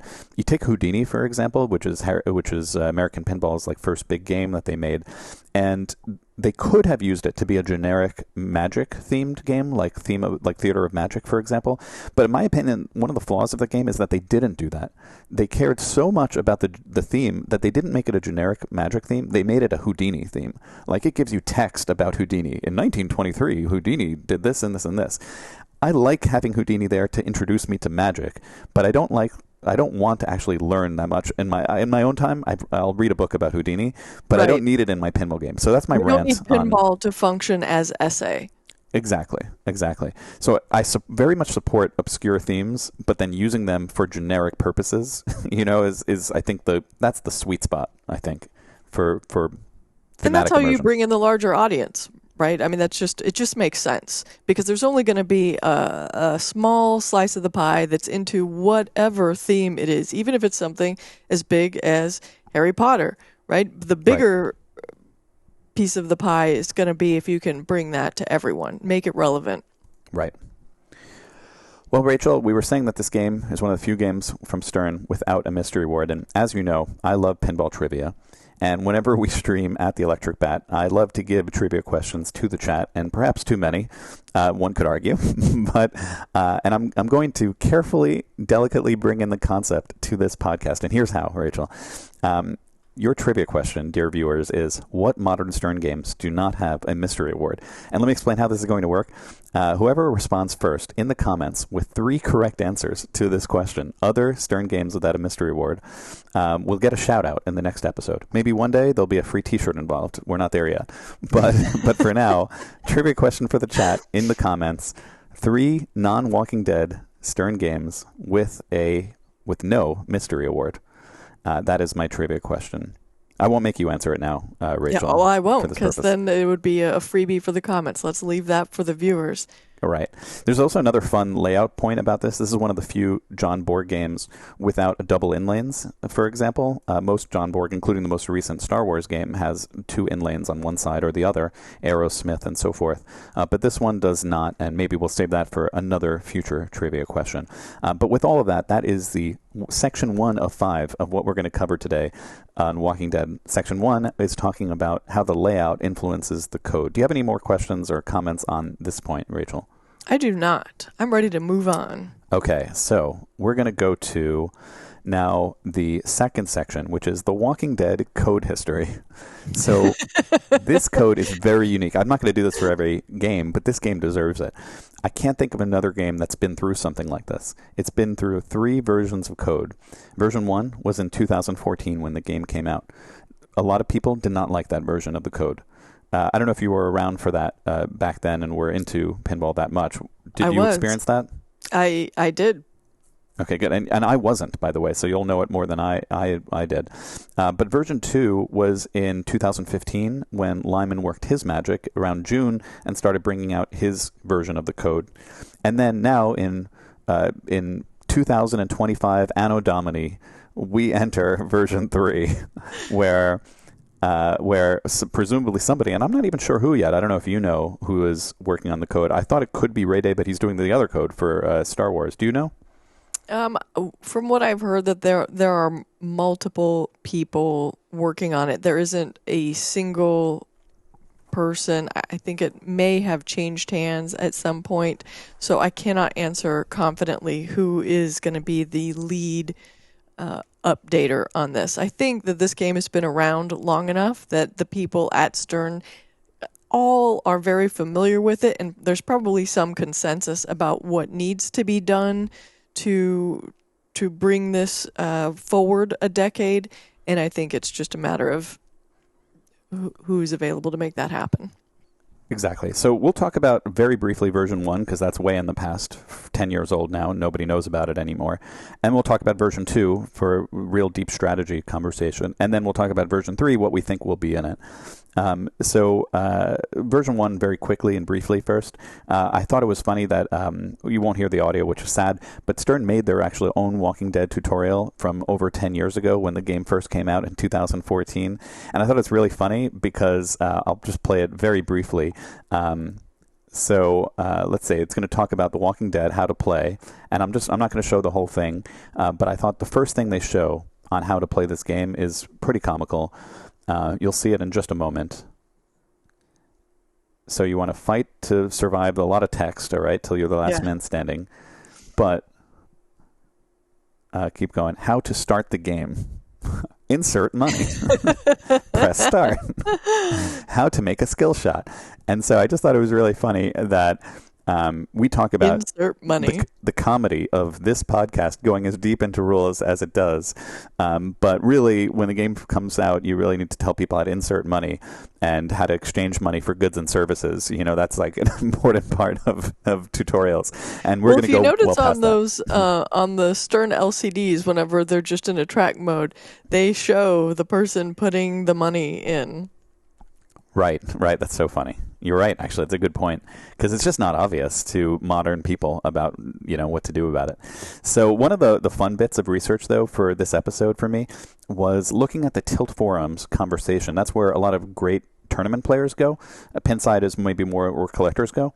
And I go both. I like both. But at Tilt Forums conversation, as this game went from version 1 to version 2, people really didn't like the first code attempt on this game, but Lyman worked this magic. It turned things around. And you could see the excitement level from the forum. At that time, so many great players were regularly posting: Keith Elwin, Bowen Kerins, Escher Lefkoff, Colin McAlpine, Ray Day, Josh Sharp, more people. But this is all before they worked for pinball companies, and at that time they could be even freer in their opinions, And so I thought it would be fun to take a little internet memory lane stroll through this forum for these comments, just to show you some of the player reactions for the game at the time. This is all the pre-Lyman code. Here we have at the top here, like Keith Elwin saying he doesn't like the shot multiplier rule, for example. You often accidentally start it during Multiball. Doesn't work for Bicycle Girl. Then you have Colin McAlpine is here, number 2, and he's talking about that the multiplier rule doesn't work. And then you have Keith Johnson here, who's now like programmer for JJP, and of course did Lord of the Rings way earlier than that, getting into it as well, and getting into the details of what they don't like about certain rules. For example, I'm not going to show through all those comments, but flash forward to the next code update when Lyman takes over, and then there's just very different opinions from it after that. So this is still before the code. The code came out around like June 2015. And here you have both like Bowen and Elwin complaining about how the game goes from pop bumpers to the center drain, for example. And it's hard to avoid getting the ball out there. And, Keith's talking about how it's like T3, as well, when you hit the lock shot and it fires straight down the middle. So you're not crazy, in other words, to have these opinions of the game. It's kind of a little messed up how the ball comes out of the pop bumpers or how it comes off the magnet, that sort of thing. Flash forward years later. Can I interject really please quickly? Please do. So, one thing that we did at the bat that I spent a lot of time doing was adjusting that the way the ball comes out of the pops, and there's a post rubber there too, and some people will make that fatter with like a yellow rubber or thinner with a super band black post rubber or any color, and doing that can wildly adjust the frequency of center drains. So I think that's another reason that people have this harsh feeling about it's a drain monster, center drain monster, not one. The way that this game is set up, and it does take some finessing. All games take a little bit of finessing, but this one is very noticeable, what you can do to make the game play more enjoyably. It's very well said, and I can guarantee you that when they reveal this game, they will talk about how they've designed the game a little differently in that area so that you don't even have to make adjustments, and it's going to be a good feed, I bet. And I also bet they're probably going to add a ball save, and we could talk about that, if it goes down the center drain there. But I'm sure, it's sort of like if you look on the right orbit of Ghostbusters, they put a sort of a gate there so that the ball, when it comes out of the right orbit, it almost always comes out in a certain way out of the right orbit, because if they didn't do that, it might go right down the center drain kind of thing. And I wonder if they're going to do something similar. I know you described a way to do it, but I wonder if they're going to copy the Ghostbusters right orbit kind of setup into Walking Dead, just a little bit of a theory. I'm not sure if that's the solution they're going to take, but I would agree that they're going to do something with physical design. Exactly. And just now, this is, again, pre-Lyman code. And now Lyman starts to do the code, and they're saying, now since Lyman's doing the coding, I know the rules will be improved. So he was getting a lot of love back then, even at that point. And then once he started coding the game, and now we're flashing years later, and this is Colin McAlpine, for example, I believe, now suddenly more coding scoring goodness from Lyman, and people start really loving the scoring of the game and getting into it, and we see that over and over again. And so that is kind of that's my section on the history of Walking Dead code, which is still to be written based on this version 3 that's coming out. Any questions on the history? No questions. I was there for that. Okay, good. And I was not. But I'm getting there, and I'm getting caught up to speed. And I think this is something that we see. This is not uncommon, and I think it's wonderful that these companies are willing to revisit these games even a decade later to do this sort of thing. I think we were seeing it recently with Wick and X-Men. I think it's a wonderful way to refresh these games and continually improve them. I do too. I know they very much did it with Metallica, where they remastered the entire code, and it's also Lyman code, and it was great code, but they made it better, I think. And we could get into that on a different episode. But I think they'll do the same here, even though I also think the Walking Dead code is a masterpiece, and yet I think that there are things you can do. So we'll get into that. But now we go to our third of 5 sections here in Walking Dead, the third section being strategy. Because Kale asked me, he said, why don't we talk about strategy for games before we do the deep dive? Like, what should you do when you're walking up to this game? And so to that, I'll bring back the layout.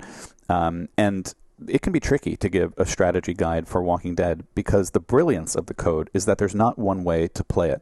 If I'm talking about Venom, I'm going to tell you a specific set of things you should probably do to stack mayhem and carnage together, kind of thing. But here, Walking Dead has different pathways, and it also depends on what you're going for. Are you going for 30 million points? Are you going for 100 million points? Or are you going for 1 billion points? And those are very different strategies.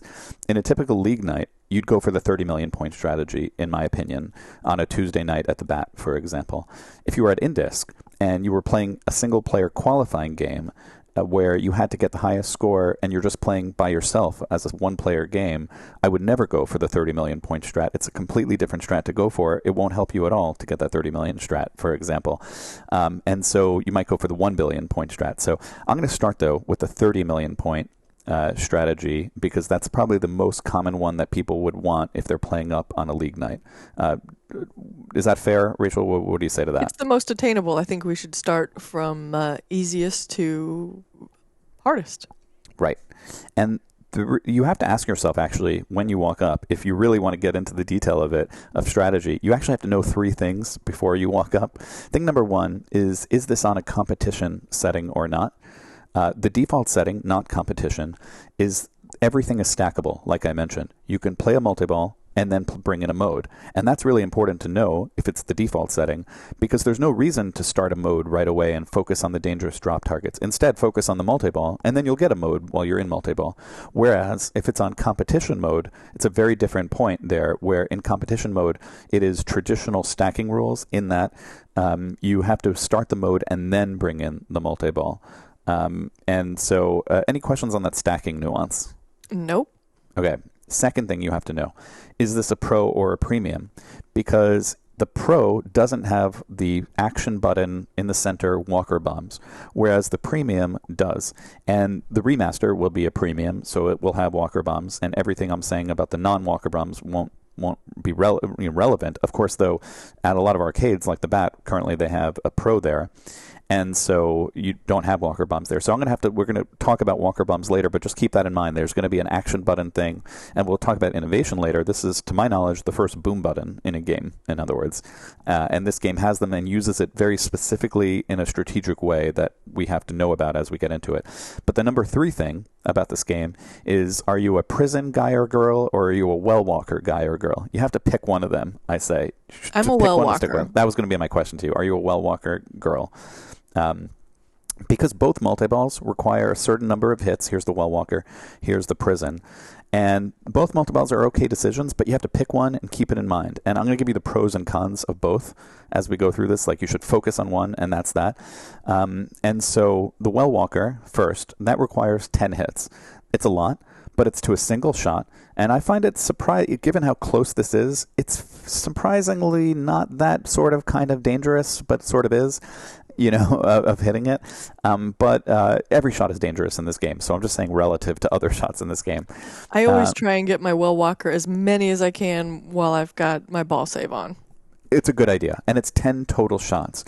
And when I say 10 total shots, I mean 10 total shots. So for example, in Metallica, in Sparky, it also requires roughly around the same shots, but it gives you credit for 2 shots in Sparky and Metallica in the electric chair if you hit it in the very center of the chair, and it gives you one hit if you hit it on the edges.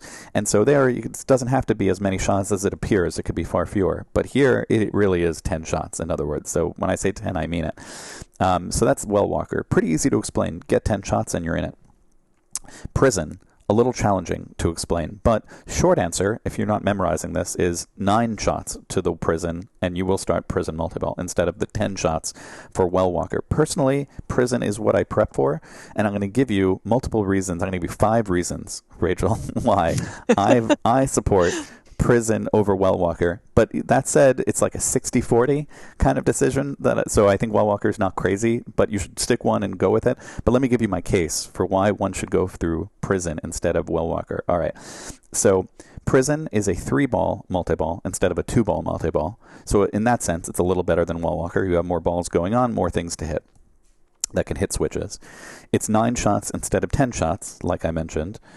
So it's just minimally easier to achieve in that sense.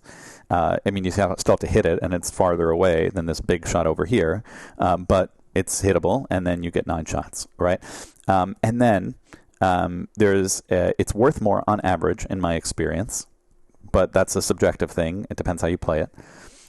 There is the 4th reason I'll give you is there is a wizard mode tied to the prison called Siege that you will very likely never get to, but at least you have the chance of getting to it, where if you get 12 jackpots or 2 super jackpots in prison multiball, it will give you a wizard mode called Siege multiball, whereas well walker has no such thing tied to it, and it's therefore sad because of it that way.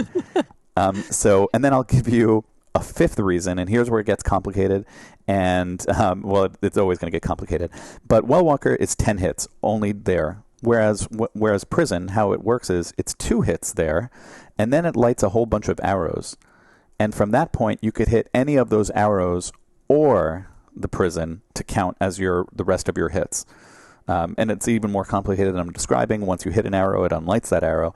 But the point is that you have more opportunities and shots to advance prison than you do. Essentially, there's 2 shots per shot that you can do. You can either hit the prison. Right. Or one of the shots you're aiming for. And that is a really good point for this, because there's a lot of these shots that are very easy to make, and then there's always, it's different for different people, but there's always a couple that you really are going to use that prison shot to do it for you. Exactly right. Exactly right. And so the kind of in this game, after you hit 2 shots to the prison, it preps the prison so that it lights all those shots around the playfield. And then in essence, you can stop even focusing on the prison. You could start focusing on other things like modes and then hit mode shots. And that's advancing you in prison as you're doing it. Whereas in Well Walker, you just have to say, I am going for Well Walker, period, full stop, and there's nothing else you get out of hitting the Well Walker. So I put some extra value on the prison because you don't have to exclusively focus on it. It's fewer shots, worth a bit more, 3 balls instead of 2 balls, and you don't have to exclusively focus on it. All right, you heard it here. Reasons. Serge loves prison. Correct. But now I'm going to give you the 6th secret reason for prison, which you may not know because we have a pro mainly at the Electric Bat. But the premium is where you bring in the action button. And we do have to talk about the action button. This was the first, to my knowledge, use of a boom button in pinball. You can correct me if I'm wrong. And for that, we have to start talking about these drop targets. So when you first play the game, you're going to see a light rove from food to first aid to weapons and then back again. As soon as you hit the targets, it locks in whatever light it's on. So if I hit the targets, any target, this one, or this one, right now, it would lock in on food, for example. And then once you hit all 3 drop targets down, you would get 1 food, for example. And now then we have to talk about, well, what does the 1 food mean versus 1 weapon versus 1 first aid? So 1 food means if it's an action button that lights so that you could advance Well Walker by 1. So let's say you're at 9 hits to the Well Walker. You need 10 total to start it. But you're at 9 hits and somehow you know and have the wherewithal to know that you're at 9 hits and not the 10th hit, right? And that's not easy to do. But let's say you're paying attention and you're like, I'm at 9 hits. Then if you're on a premium, go for food, wait till the light is on food right here, and then hit the drops, any drop, and then hit the rest of them, and then you'll have an action button. And at that point, you want to not go for Well Walker again for the rest of the ball. And the reason is, you forget about Well Walker. You play anything else. You play modes, you make those shots, you start helping with the prison advancement, whatever you need to do that isn't a Well Walker. And eventually, you're going to drain. And as you're draining, then you press your action button, and so, which isn't right here, but you know what I mean, below that. If you have food and you know you've had food, that action button, and then if you do that, that food will feed the Well Walker 1 shot.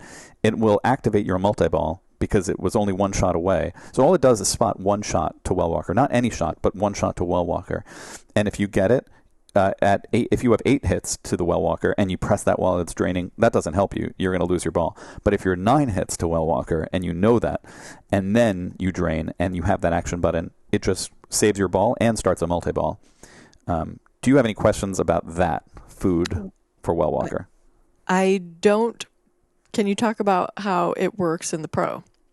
It doesn't work in the Pro. There is no value from hitting food over first aid over weapons. It is just an interesting insert, for example. You have to, for what it's worth in the Pro, and we'll get to this in the multi-ball, you have to get the food, all 3 drops for that, then wait till the roving inserts on weapons or first aid, and then get all 3 drops for that, and then the other one and get all 3 drops for that. So 9 drops in order to light Bloodbath. But it isn't inherently interesting to get food or versus first aid versus weapons. It's only inherently interesting on the premium.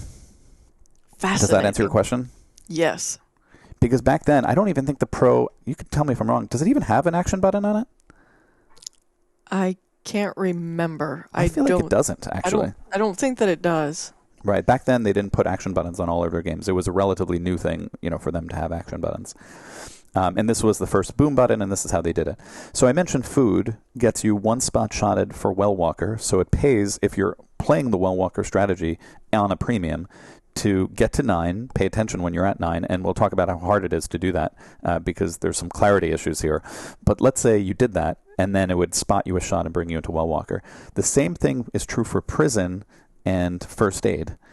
So if you're going for the prison strat, then you do the first aid drop target. In other words, you wait till the insert is lit on first aid, time it, and then hit the drops, and then hit all of the drops at a certain point before you drain, and that will give you the first aid bomb, for example.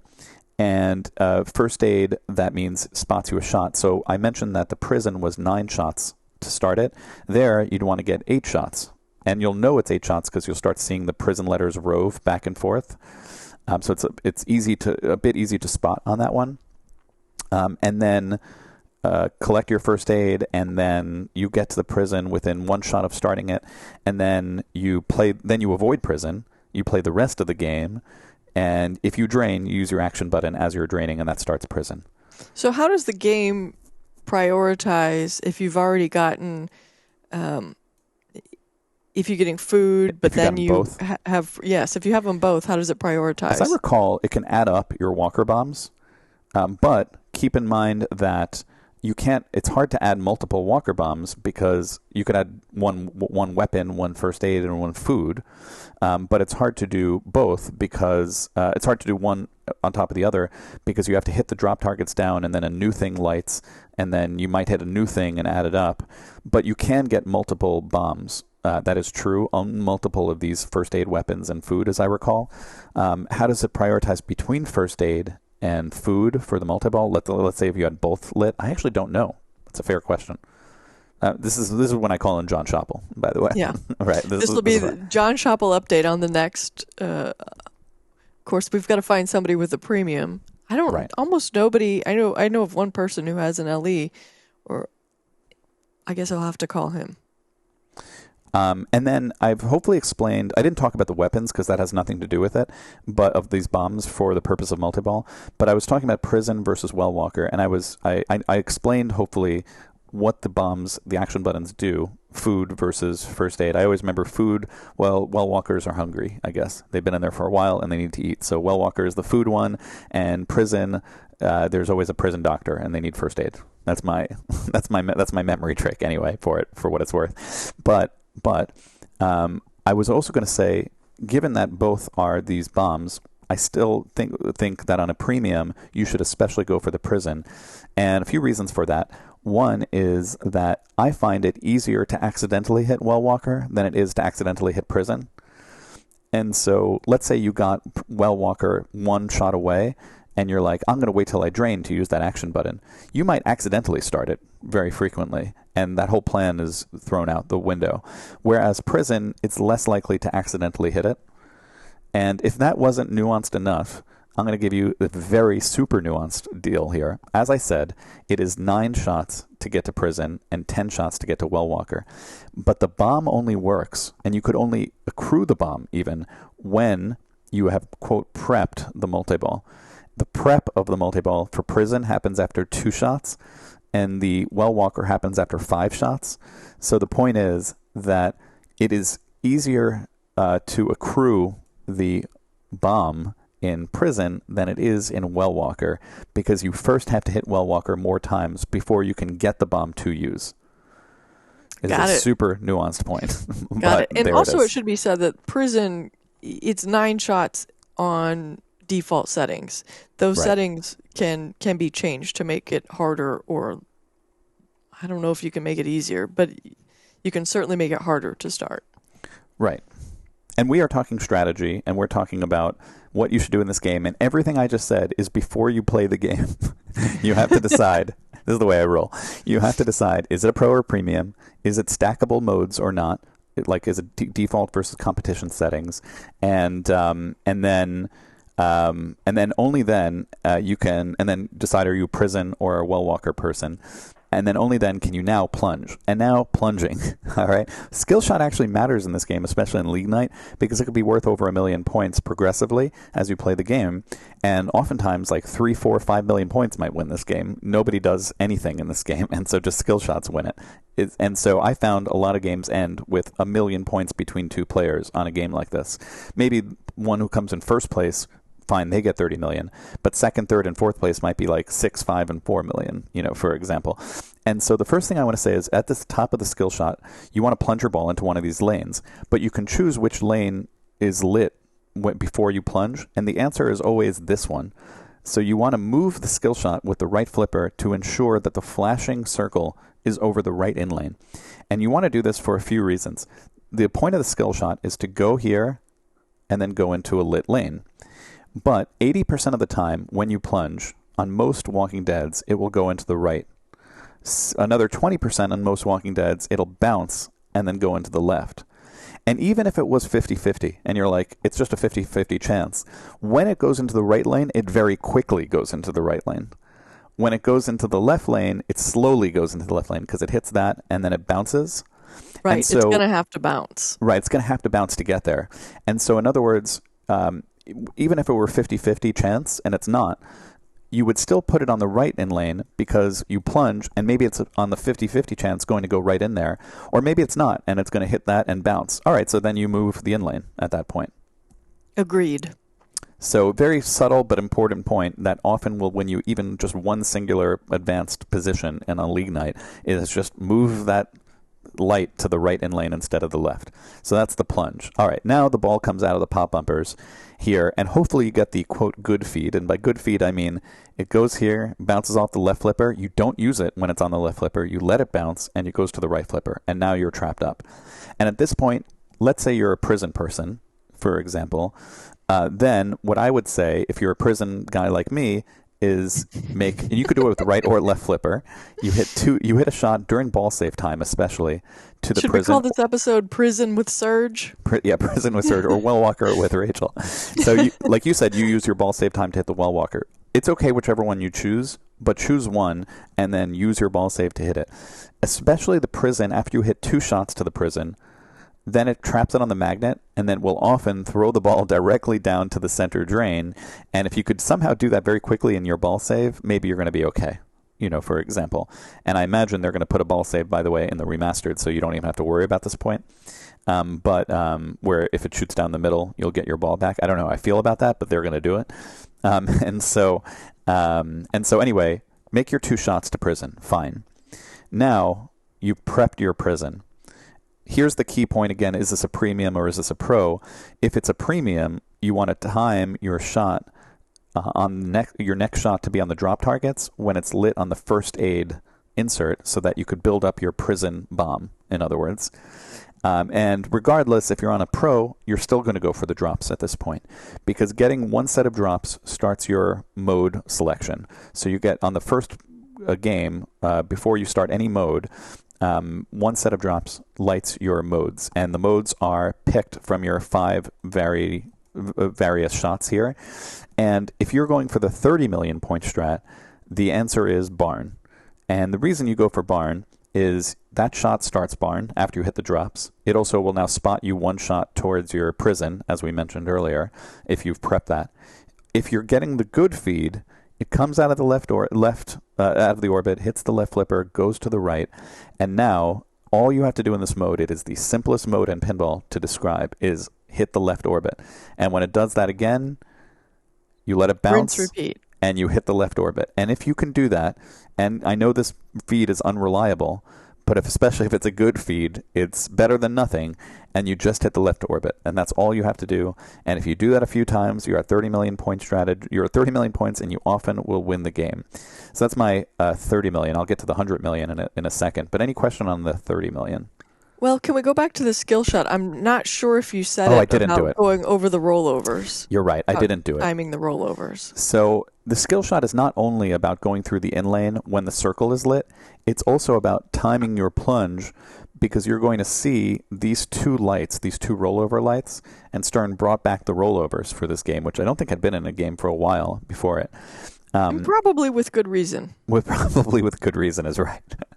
but so you're going over these rollovers, and the lights will flash first this one and then both, and then none. And so it goes between just one. I messed that up. Sorry. It goes between just one light, or both lights, or none. And you want to plunge it when both, so that it rolls over timed, so both lights are lit, and then goes through the lit in lane. Basically, you're trying to hit 3 lit shots on the said. plunge. And over ball 1 to ball 2, ball 3, these lights will get progressively faster and harder to time, which I think is a nice feature.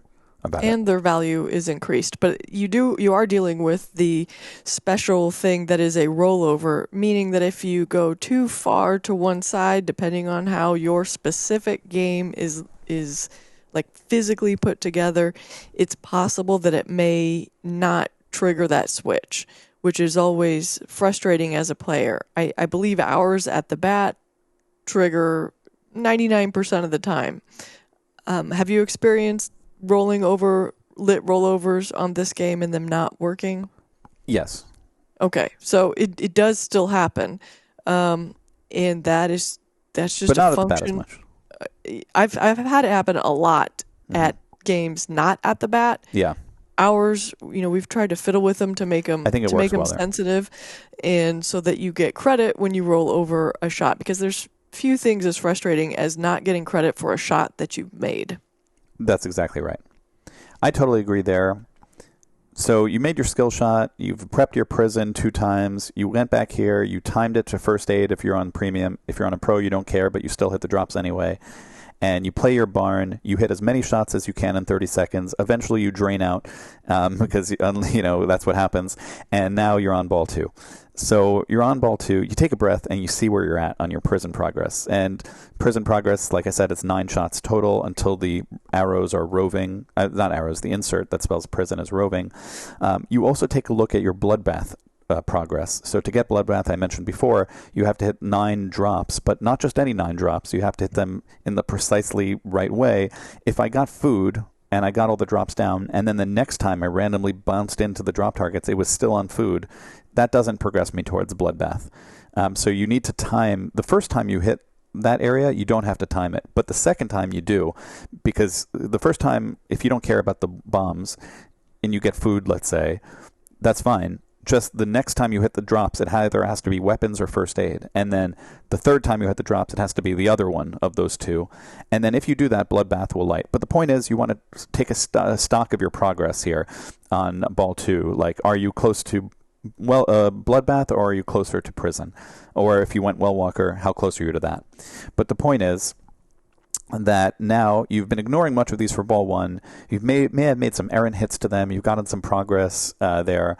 And at some point, then you've hit enough drop targets. And now what you want to do as you're playing this game, you progress your bloodbath. And now you've hit another 2 drop targets. And now you're in your next mode to light.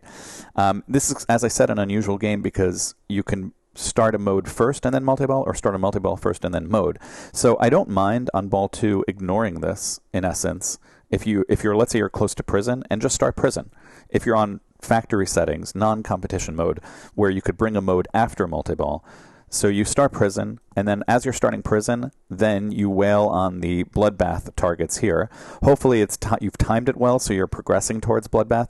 But even if you're not, that's going to light a mode for you, again on default non-competition settings.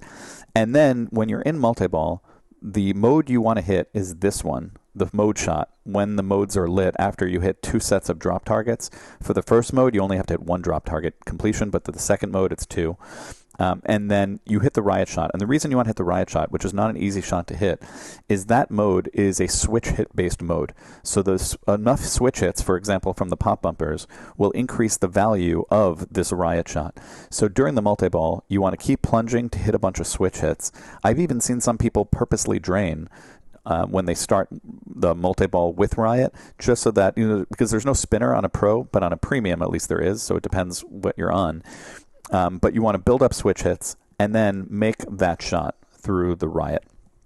So that is the riot strategy. And if you've done that, you'll probably get to 100 million. And the reason is that the riot shot not only is valuable in a multiball, but it also acts as your 2x playfield. And the reason is that there's a 2x playfield here. And to qualify the 2x playfield, you need to hit this stand-up and that stand-up, which you've probably done by now, especially if you're going for a prison kind of thing. And then once you hit those 2 stand-ups, this shot is lit to start your 2x at the tower. You'll specifically see this insert lit called tower. And that's your 2x, so now you're in 2x with multiball and riot, and there's your quick 100 million points if you've ever seen that happen. Any questions on the 100 million point strategy? No questions. Now, one thing I haven't focused on yet is your shot multiplier. I've talked about your playfield multiplier. That's pretty easy to describe. It's only 2x. It's not complicated. Stand up, tower shot. Right there. That's that. And I haven't on purpose talked about your shot multipliers, which are going to be on the end lanes. And I will get into that. But that's more advanced. We're going to cover that later when we dive even deeper into the code, Rachel, which we're going to do. And also notice I haven't given you the 1 billion point strategy because that requires a particularly in-depth knowledge of the shot multipliers and also the CDC mode, which is particularly interesting because the CDC mode for most players is the lowest scoring and most baffling of modes. I often say something weird about this game is the simplest mode in pinball is on the left orbit. The hardest, most complicated mode in pinball is right next to it on the left ramp. And for most players, the CDC mode, they shouldn't be doing it. On average, it has, in my experience, the lowest value of all modes, but it has the highest ceiling of all modes. If you know exactly what you're doing, and we will talk about it later, that is the 1 billion point strat on the game, and it is tough to execute, and it's its own special section later. So for now, we'll just keep that in mind, and we'll call it some obscure billion point strategy. But with that covers the main scoring strategies of version 2 code of Walking Dead before the third one comes out in a few days. That's all about to change, I imagine. And we'll dive into that too. But now we can get to section 4, which is where we talk about our 10 criteria for good pinball code. Are you game for that, Rachel? I am. Did we talk about stacking Bloodbath and Prison and Bloodbath and Well Walker? We didn't, but we will later. For now, Okay. I'm happy to say it. I mentioned before about the modes in multiball stacking, how on default settings, non-competition, you can start mode and multiball in any order, but also the multiball stack with each other. So to your point, but not all of them. So you can stack Bloodbath and Well Walker in any order. You could stack Bloodbath and Prison in any order, but you cannot stack Well Walker and Prison. Once you start one, you cannot stack the other. So that's just a simple answer of it. Excellent. All right. So the traditional segment of Pinpals now, where we go through 10 good code criteria, moments, theme immersion, breadth, depth, clarity, risk and reward, fair and balanced, innovation, pacing, and bugs. And we'll start with moments, and it's a tricky category to start with because I find, and I sort of touched on this earlier, that Walking Dead is more of a vibe game than a moment game. You know, when you play this game, you feel like you're battling for your life. It's one of the hardest layouts Stern's ever made. We talked about the game times earlier. It makes sense for the theme, and the whole game has that vibe of survival, that rather than any one moment that feels so distinct from the rest, you know, the whole game you're battling this game and killing zombies. But I don't want to bias too much. Do you feel it has a moment? Do you like, that's awesome when I got into this thing, like you might feel on Metallica Sparky, for example? Well, I think anytime I get into a multi-ball, that is a special feeling, but I don't think it has what you're talking about when we think about specifically like a grab you moment. Like if you're having a new player and you're like, you got to see this, would you tell them you got to see when you get to Sparky, or would you tell them when you got to see when you get to Prison? They're both around 9 hits. Right. Sparky is definitely a more notable moment than Prison. It is cool when the little doors open up, but it's not the same thing. Yeah, it just doesn't feel the same way. And so this game is sort of unique among all games, Stern games, like I said, how everything flows into each other. And I think that's part of the vibe that I'm talking about, that it doesn't even pause so much for different multiballs. We just said you could stack this multiball with that one and so forth. And you wouldn't want it to. That really does. That is the theme of zombie apocalypses, is you are fighting the whole time. You're never safe. There's never a pause for anything. Yeah, it gives you, I would say, when I say the word vibe, I mean it gives you a continuous feeling or continuous moment, in a sense, of anxiety. Anxiety and maybe fear when you're playing this game. Like walking through a haunted house on Halloween. It's not something you'd want to feel every day, but once in a while it can be strangely fun to feel those feelings, a catharsis of just having nonstop anxiety, and then it's over, afterwards. But I think that's what this game is. So put in your tokens, folks, for some nonstop anxiety. Exactly. Haunted houses, they get business. business, not 365 days a year, but they get business around one time of the year, and they get a lot of business during that time of the year. And I think this game sometimes can feel like that. It's just a vibe of anxiety, purposefully and masterfully designed to be so, is what I mean. He didn't want you to have a pause in most games while you're playing. He wanted you to feel the feeling all the time. And there is one asterisk here, that the game has wizard modes. Quite a few of them. I believe it has 4 wizard modes in the game. And that's quite a lot for 2014, now 2015, when he did the Code Stern game. There is one in particular that's worth talking about that is truly a moment, that has a traditional moment called Horde. The only thing is most players don't see it. It's one of the best wizard modes ever made, but I don't usually like to use wizard modes as a moment when we break down code, because most players won't see it. Have you played and gotten to Horde? I think I have one time. Exactly. It's kind of like, if a moment falls in the forest and no one's there to witness it, is it a moment, and I'm not sure it is, although if you get to it, it's really, really a lot of fun. It is worth maybe just showing that for just a moment. Ironic, I'm saying moment. So to get into Horde, it's complicated. You need to do any 6 of these 14 things on this list. Any 6 of them. If you do any 6 of them, then it will light a woodberry shot in the lower right for your Horde. So if you didn't memorize this, which is hard to memorize, what it basically means is do well in stuff. Any stuff. Yeah. So you don't have to memorize it. There are 5 modes rather. Do well in those modes. How well, you can memorize it, but don't. Just do well in the mode. There are 3 multiballs. You have to do well in them. How well, you don't have to memorize it, but just do well. Get a bunch of jackpots in those modes. There's some other ancillary stuff that shows up. Bicycle girls and fish tanks, and how many times you have to drop targets, and combos and crossbows and woodberry shots, and which also require fish tanks, and we can get into that, and maybe we will in a little bit. But the point is, do stuff in the game, and you get to Horde. Any questions on that?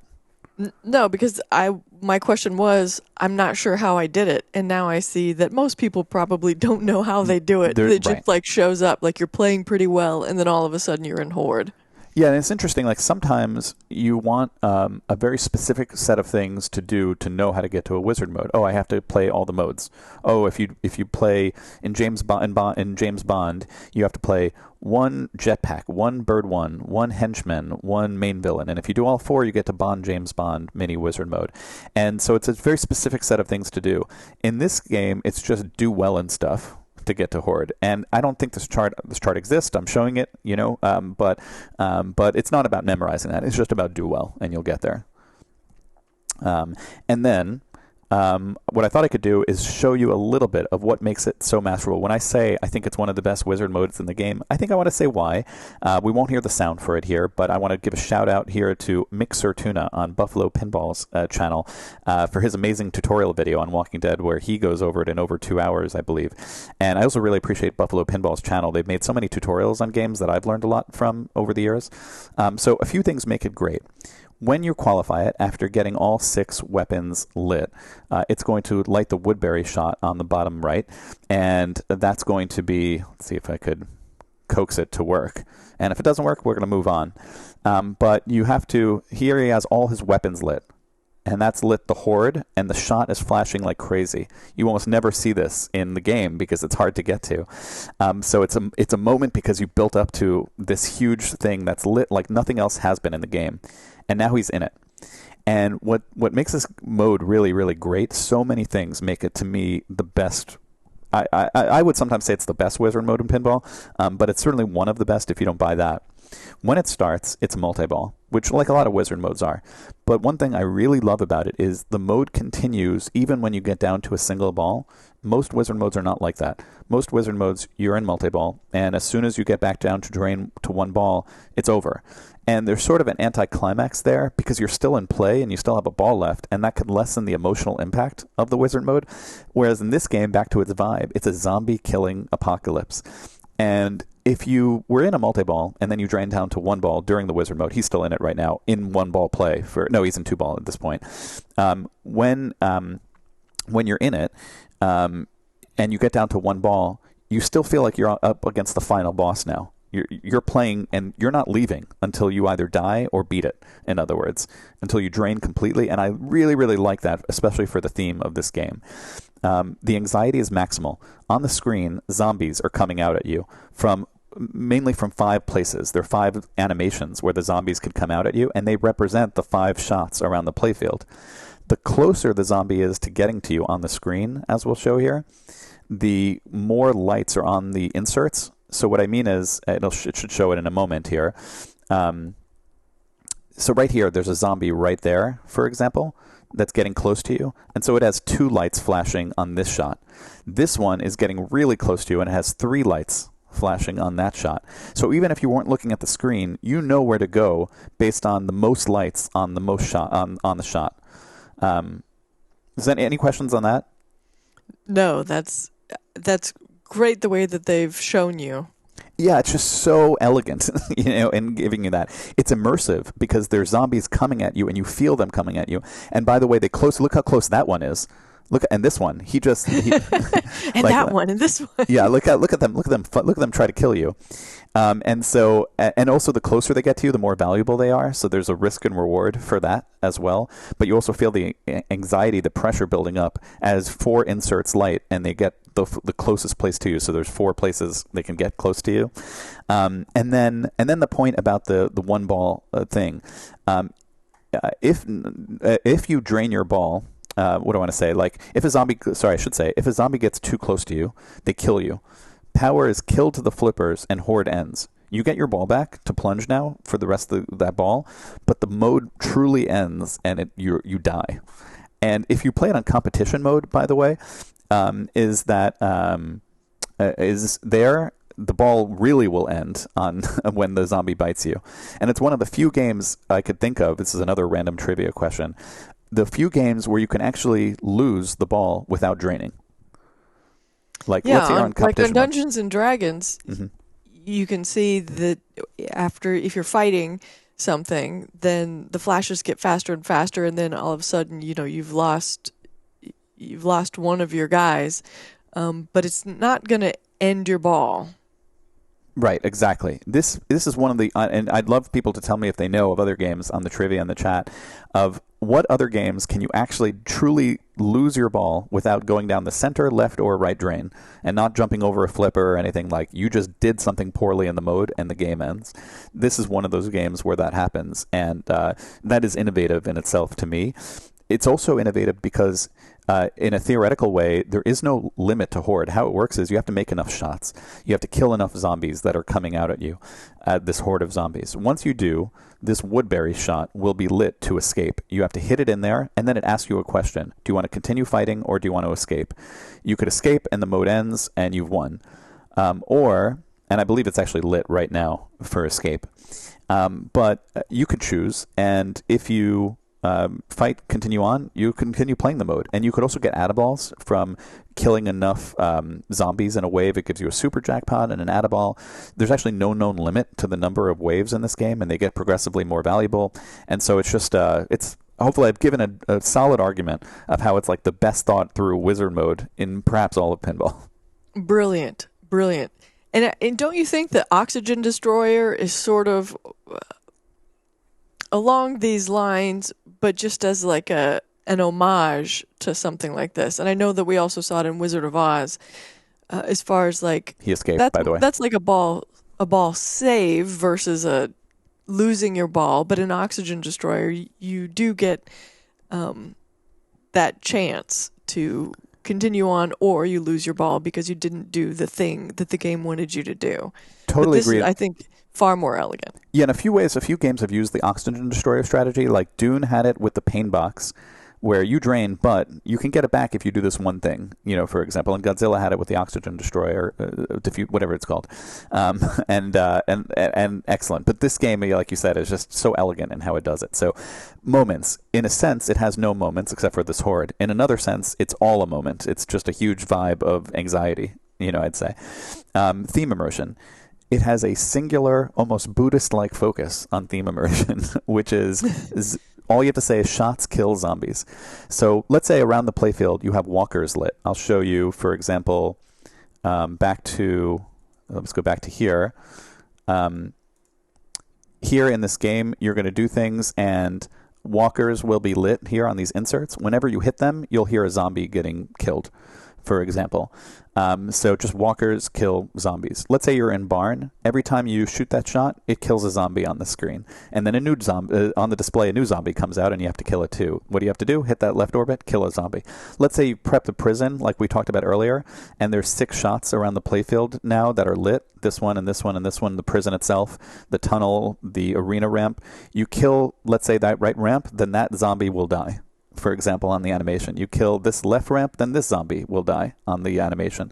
So you could play, this is the Pro, this is the Premium with a DMD or whatever, also attach a color DMD. But here, again, he's killed some zombies, for example. Shots kill zombies. You're in Horde, the wizard mode we just saw, and the zombies are coming towards you. The closer they get, the more it's worth when you kill them. How do you kill them? You shoot the shot. So it's a very singular theme immersion of just zombies, zombies, zombies on every shot. It's not like, well, if you hit this shot, you get, I don't know, a bone. I don't know what else one could say as another like mode. You know, like if you're playing King Kong, you're playing Save Ann. In that version, some shots save Ann. In another one, you're playing Pterodactyl, and you have to kill the pterodactyls or whatever, you know, on a cave shot. And so shots represent different things. But on this game, it's singular focused. Every shot is killing zombies over and over and over again. And that's back to that kind of vibe mentality. It's just focused so singularly on that theme immersion that I think is warranted, actually, in this game, and might have been weird in another game, you know, where it's like, imagine you were playing King Kong, and every time you hit a shot, it just punches a dinosaur. You know, first time would be cool. It'd be kind of weird after enough times, you know, to just only be punching a dinosaur on every shot, you know, for example. But this game is literally killing a zombie on essentially every shot that you do. I really love how this game narrows its focus in every way, in the code, in the design, also in the aesthetics. Like, it is all just very, very pointed towards what it is. I think it all works to represent like this singular thing that we're talking about. There's not a bunch of jazz. You're not going to see a lot of purple and blue everywhere. You're seeing blood and guts and killing things. Precisely. Totally agree. Singular focus and quite brilliant. And that's really it for my theme immersion, because that's all there is to say about it. Any other questions on theme immersion, although you covered it too? No, I feel like this is a 10 out of 10 on theme immersion. Right. You may not love the theme. Maybe you're not into zombies, but it does exactly what it should with zombies. You know, we could say that. That's why the code is sort of is the towering achievement it is. But now breadth. In like we often get to in breadth, we go talk about 4 M's of pinball rules: modes, multiballs, multipliers, and missions, also called the side quest. So modes, we talked about how to get the modes already. To qualify the modes, you have to hit the drop targets, and then you shoot one of the 5 shots. And we showed this chart a long time ago. This is a mode choice where the player chooses via a shot. So that would be like the new Star Wars, for example, has 8 character modes lit. You hit that, and that's your mode. Or Stranger Things, or Jaws, or in this case, Walking Dead and Ghostbusters is another example too. And so you just decide what shot you want. There are 5 modes. We talked about barn already. We talked about barn, how it's just hit the left orbit. And one thing I really love about barn, just to say about it, is it's a great argument that a mode does not need complex rules necessarily. It just needs complex choreography. So barn is the easiest mode to explain. You just have to hit the left orbit as many times as you can. But it doesn't feel boring when you're playing it, to me at least. It feels intense. Like the intensity of making that shot and killing that zombie and hearing the gunshot of the zombie coming out of the barn at you. How do you feel about it? I agree with that. And I think another interesting thing, this actually sort of goes back to theme immersion, sorry, but there are many characters in Walking Dead. There's a lot of characters that people identify with. But this game doesn't focus on any like of the particular characters. It really is focused on zombie, like generic zombie. Yeah. Killing zombies. And I would actually be remiss here if I didn't mention a Kale's trivia story. He's too sick to tell it himself, but he actually knew Michael Rooker, who plays Merle. Who's also in Guardians of the Galaxy, by the way. Also My in pinball Guardians trivia. of the Galaxy. And you know what? He met Michael Rooker when him and Chris Penn, brother of Sean Penn, and Tim Roth showed up to one of his shows when he was still touring. So he was at a show, and then Michael Rooker, Tim Roth of Pulp Fiction, so that's also another pinball related. We've got 3 pinball games between them. So you got Michael Rooker, Tim Roth, and Chris Penn all wanting to hang out with Cale. They were just like big fans at the show. But this was a long, long time ago. This was before Michael Rooker was Merle.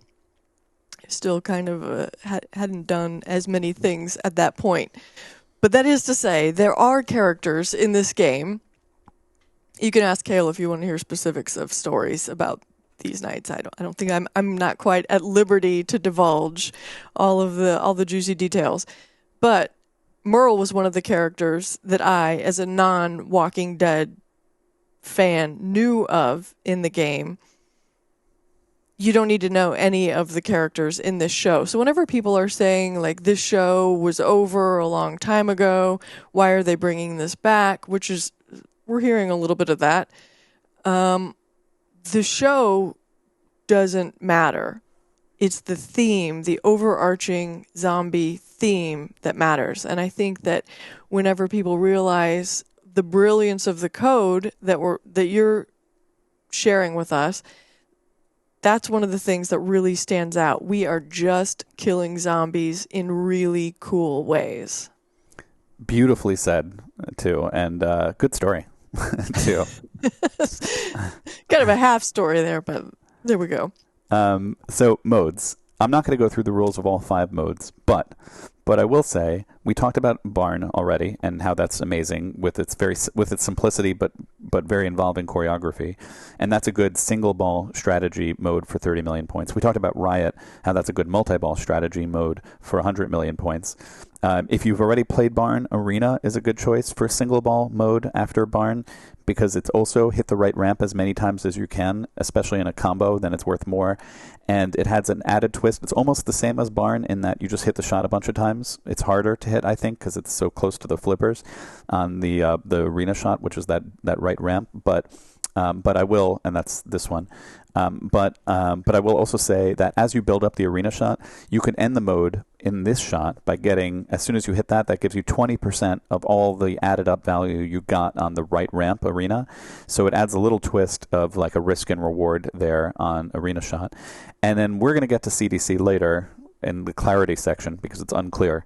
But those are your basic modes. I'm not going to talk about Tunnel. Nobody goes for this mode, and they shouldn't. But those are the main 5 modes. And then multiballs. Well, we talked about a lot of it already. And the multiballs are the easiest to explain. Repeated shots to the prison basically gets you your prison multiball with the added point about the other shots lighting that you can help you progress it. Well Walker, that's very simple to explain, 10 shots, but let me get a little bit more about it. And what I want to say is that there's some odd stuff going on with Well Walker that I do think should be tweaked, and I bet you will be in the latest code. So after you hit Well Walker 5 times out of the 10 that you need, it is prepped. And what happens then, you'll see the letters strobe back and forth in Well. That doesn't tell you that the multiball is ready, and that's a confusing thing. People are like, okay, the multiball's ready, because when prison letters strobe back and forth, prison's ready. And in Metallica, when you see the inserts flash back and forth, that's how you know Sparky's ready. But Well Walker's not like that. So Well Walker, you're going to see the letters flash back and forth after 5 times. And then something really odd happens, and I will show it. Sorry, that was back in the chart of least to most freedom of mode choice. It was somewhere in the middle of Walking Dead there. But let's talk about the strobing lights of Well Walker. This is some nuanced deep dive code. Is the lights after 5 hits, and that's why you see 5, 5, and 5 here. That means you have 5 hits left to start it. So it does tell you on the DMD only after you get to these 5 hits here. And you're going to see the letters rove back and forth. But what actually happens is it starts to light all of them, 1, then 2, then 4, then 3, then 4 letters. And it's the strangest thing. If you hit the Well Walker when there's 1 light hit, you get 55,000 points. If you hit it when it's 2, it's 60,000. If it's 3, 65,000. If it's 4, 75,000.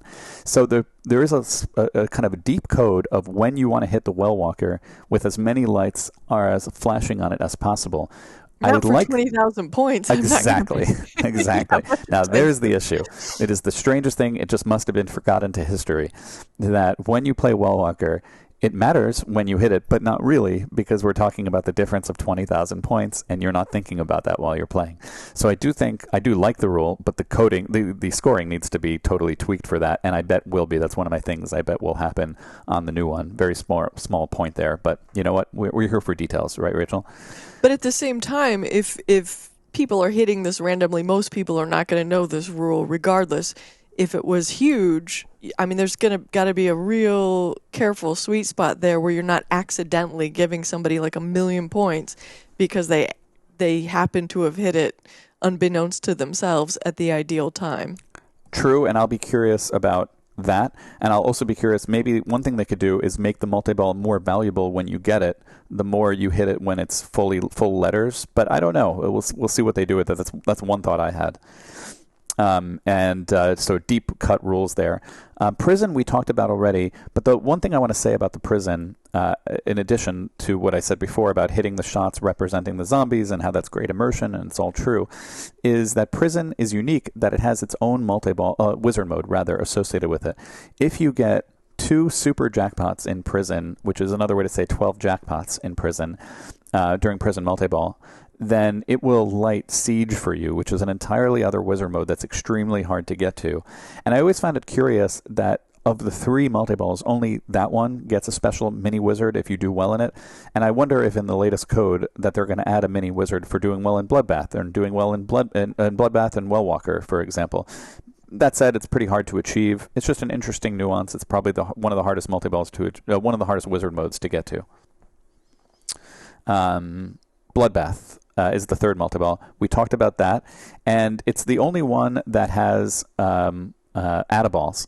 So we said you have to hit 3 drops when it's on food, 3 drops when it's on weapons, any 3 drops when it's on, all 3 drops when it's on first aid, and you have to time it because the first time you hit it doesn't matter unless they're walker bombs. But it doesn't matter for Bloodbath. You just hit it. Then you get all drops down. The next time is when it matters. You have to choose either weapons or first aid, and then you get all the drops down. The third time, it really, really matters because there's only 1 light left. That's, let's say, first aid, and you just have to hit it and get all the drops down. Then it doesn't matter because the 4th time, Bloodbath will be lit, and then you just hit the drops down no matter what timing it's on. So essentially, you need 12 drop targets to get to Bloodbath. 2 shots out of the 12 drop targets. Best case is 12 drop targets, and only 2 of those 12 drop targets shots have to be well timed. Is what it comes down to. Is that clarifying? 2 of 12. 2 of 12, exactly. In my case, it's more like 20 shots. 20 shots, right? Me too. And it's interesting. There's no add-a-ball on Prison. There's no add-a-ball on Well Walker, but there are actually 2 add-a-balls in Bloodbath. If you hit the drops down one more time, that's an add-a-ball. Another time, another add-a-ball. So it's just an interesting variation there. It's sort of like actually kind of similar to Tron, where Korra has 2 add-a-balls if you hit the center stand-ups repeatedly. And so that's multi-balls. We talked about modes. We talked about multi-balls. Any questions on those? No questions. And now we go on to our third M, multipliers. One is really simple to explain, and the other is a bit complicated. So we talked a little bit already about the 2x. To get the 2x, you have to 2x playfield. That's the simple one. Stand up, tower shot. You're in 2x, timed 2x for 20 seconds. You could keep on hitting these targets, and that extends the 20 seconds, for example. And so 2x, pretty easy to explain. And now we enter the shot multiplier, which was hard to explain. So, but worth explaining. So the shot multiplier is on your in lanes, and it's a controllable shot multiplier, meaning if I press any flipper when it's here, it will move to there. And so good players preserve it for the right moment, and you build up your shot multiplier, but then you don't use it. So let's say I hit a ramp, and I hit the CDC ramp, and I know the ball is coming back here. I will quickly, if I don't want to use it, I will move the multiplier to this other side so that it doesn't roll through the switch when that in lane is lit. And the way you get your shot multiplier is Walker kills. So the Walker kills are these lit circles inserts here, and here's one, and there's one, for example. You always have at least 4 of them lit around the playfield randomly. When the game first starts, I believe all 6 are lit, but you always have 4 lit around the playfield. And hit that shot, and you get a Walker kill. As you get Walker kills, it builds up these inserts at the bottom. 1, 2, 3, 4, 5, 10, 20. It adds up cumulatively like that. Every 2 Walker kills you gets you a shot multiplier. So if I killed 2 of those shots, this one and this one, for example, this this insert will suddenly turn yellow, and now you'll have 2x. If I kill another one, 3x. Another 2, 3x. Another 2, 4x. And so here you see that you could build up your shot multiplier. Actually, there is no upper limit to how you could build up the shot multiplier. It builds up infinitely, essentially, as far as we know. That it could build up and I'm sure there's a coding thing where it has to max out, but it builds up just humongously, in other words.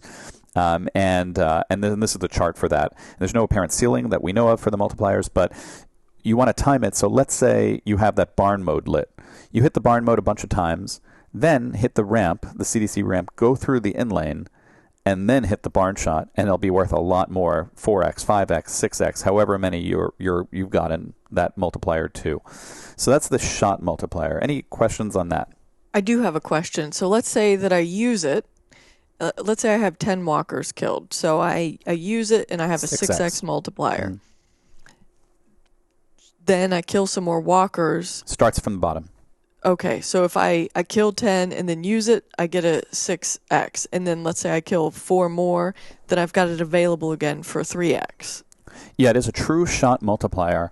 And I say true shot multiplier because other games aren't true. Like in Star Wars, 2017 Ritchie Star Wars, where there's like 3 lights lit and you're 2x and 3x. And if you hit the stand-ups where the TIE fighters are, it could build it up. You make a shot using the shot multipliers. You could still use those shot multipliers over and over and over again as long as they don't time out and you have to hit the stand-ups to keep them going. Not this one. This one is truly a one-time use. It goes through that lit in lane and you make your shot. That's it. It starts back down from 1x at that point, and you have to get all new walkers to build it up. So it's has to be a very deliberately used thing at a perfect time for it to matter. And people who love scoring love that too, because you could build up to a moment where one shot matters, and then you've timed it so that you're going to go through that shot, and then suddenly you went from 5 million to 600 million in the game because you've done that. Like CDC. And that's what we're going to talk about, exactly. Very soon, I promise you. But hopefully, in order to get to the CDC and explain that strategy, we had to explain the shot multipliers. Very important. And hopefully we've done that. Complicated. And that was our multipliers, the third M. And now the fourth M, mission, also called side quest in the game. There are 2 side quests in this game. There are walker kills and there are multi-kills. Personally, I wish they would replace multi-kills with like weapons or something, because it's these things in the center that all represent like a hammer and a gun. And all the things that are weapons? Correct. Those are your, quote, multi-kills, right? But that's what they call them. They call them multi-kills. Anyway. Those are the central inserts. To get those multi-kills, we talked about what to do. You have to do 14 things. And I'm not going to go through them again, but those are the 14 things. So that's, when I say mission or side quest, this is stuff that's happening in the background of the game that you're not focusing on as the main thing of the game. The main thing in your game, you're focusing on the multi-ball, you're focusing on the modes. Maybe you're also thinking of the multipliers. But in the background, whether you're in single ball or multi-ball, this thing is going on in the background, and you will get multi-kills in the background. Walkers, we also talked about. When the game starts, you have 6 walkers lit. At least 4 of them will always be lit. When you hit one, it unlights and it moves it to another light, in other words. Also runs in the background. There is a tie-in. These are 2 different missions because they have 2 different wizard modes. One wizard mode, if you get the 6 multi-kills from doing the 6 multi-kills from doing 6 of the 14 things here, that gets you your horde, and we talked about that before. The walkers, if you get 115 walkers, which is very hard to do, and it's a random number, but that's when all of these numbers add up, the 1, 2, 3, 4, 5, 10, 20, 30, 40, when they all add up, it adds up to 115. If you get 115, that's your last man standing wizard mode. So they are 2 separate wizard modes. But there is something interesting overlap here, a little extra bonus. When you get a multi-kill, it will turn on a yellow light. So let's say here's a multi-kill, and then it turns on a yellow light. It only works on that ball when you get the multi-kill. And if you hit that multi-kill, that yellow light, it counts for 2 walkers. Okay. And that's a small, subtle point, but when I talk about pacing in this game, the scoring, how the scoring is explosive in this game, you play it for 5 minutes, you get 8 million. You play it for 10 minutes, you get like 35 million. You suddenly play it for 20 minutes and you're like 500 million or something like that. Like, that's one of the reasons. So imagine you get a multi-kill. You did well in a mode. Now, suddenly that shot is 2 walkers, which means every time you hit that shot, it gives you a shot multiplier, which was 2 walkers. So it allows for escalation of score because of that nuanced point of how these things relate to each other. It's not something to memorize, but it's something to... I'm citing it as, when I talk about pacing later, how the game is really brilliant in its explosive scoring like that. Doing better makes you do a lot better, as you go. That's really interesting. That's not something that I knew about.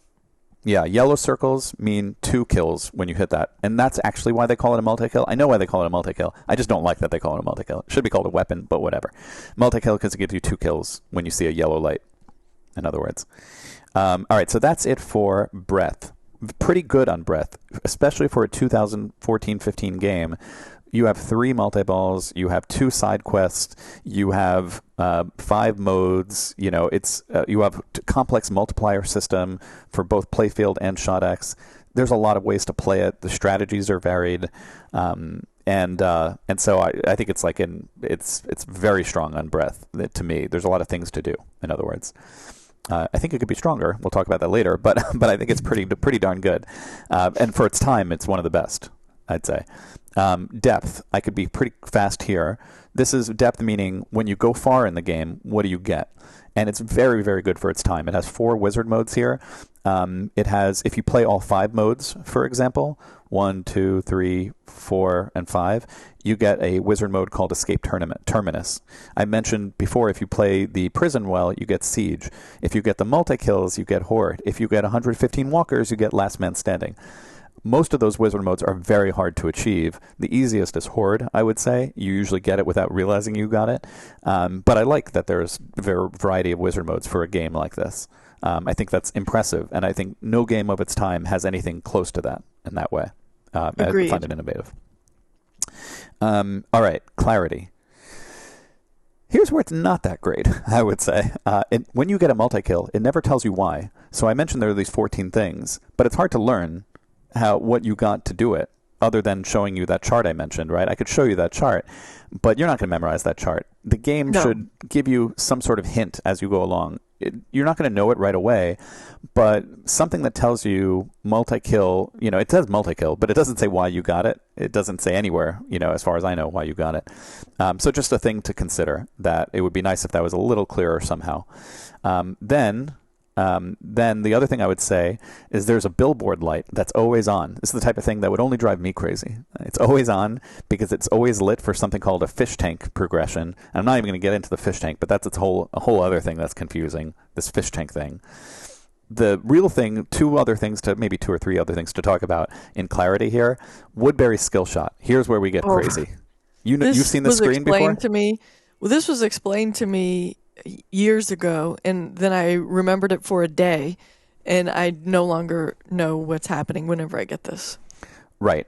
So, first of all, getting it is different on the Pro versus the Premium. I believe on the Pro, you have to shoot the right ramp 3 times, and then it lights the Woodbury shot. On the Premium, you just have to hit the drop target and get in there a bunch.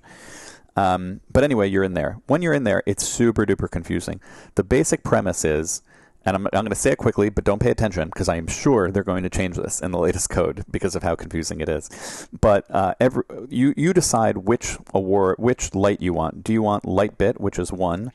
Do you want the third option, which is, if you notice, it corresponds to a number. So if you highlight this one, it corresponds to number 1. If you highlight that one, it corresponds to number 3. If you highlight that one, number 4. This one would be number 2. And that corresponds to your 4 lights, 1, 2, 3, 4, around the skill shot.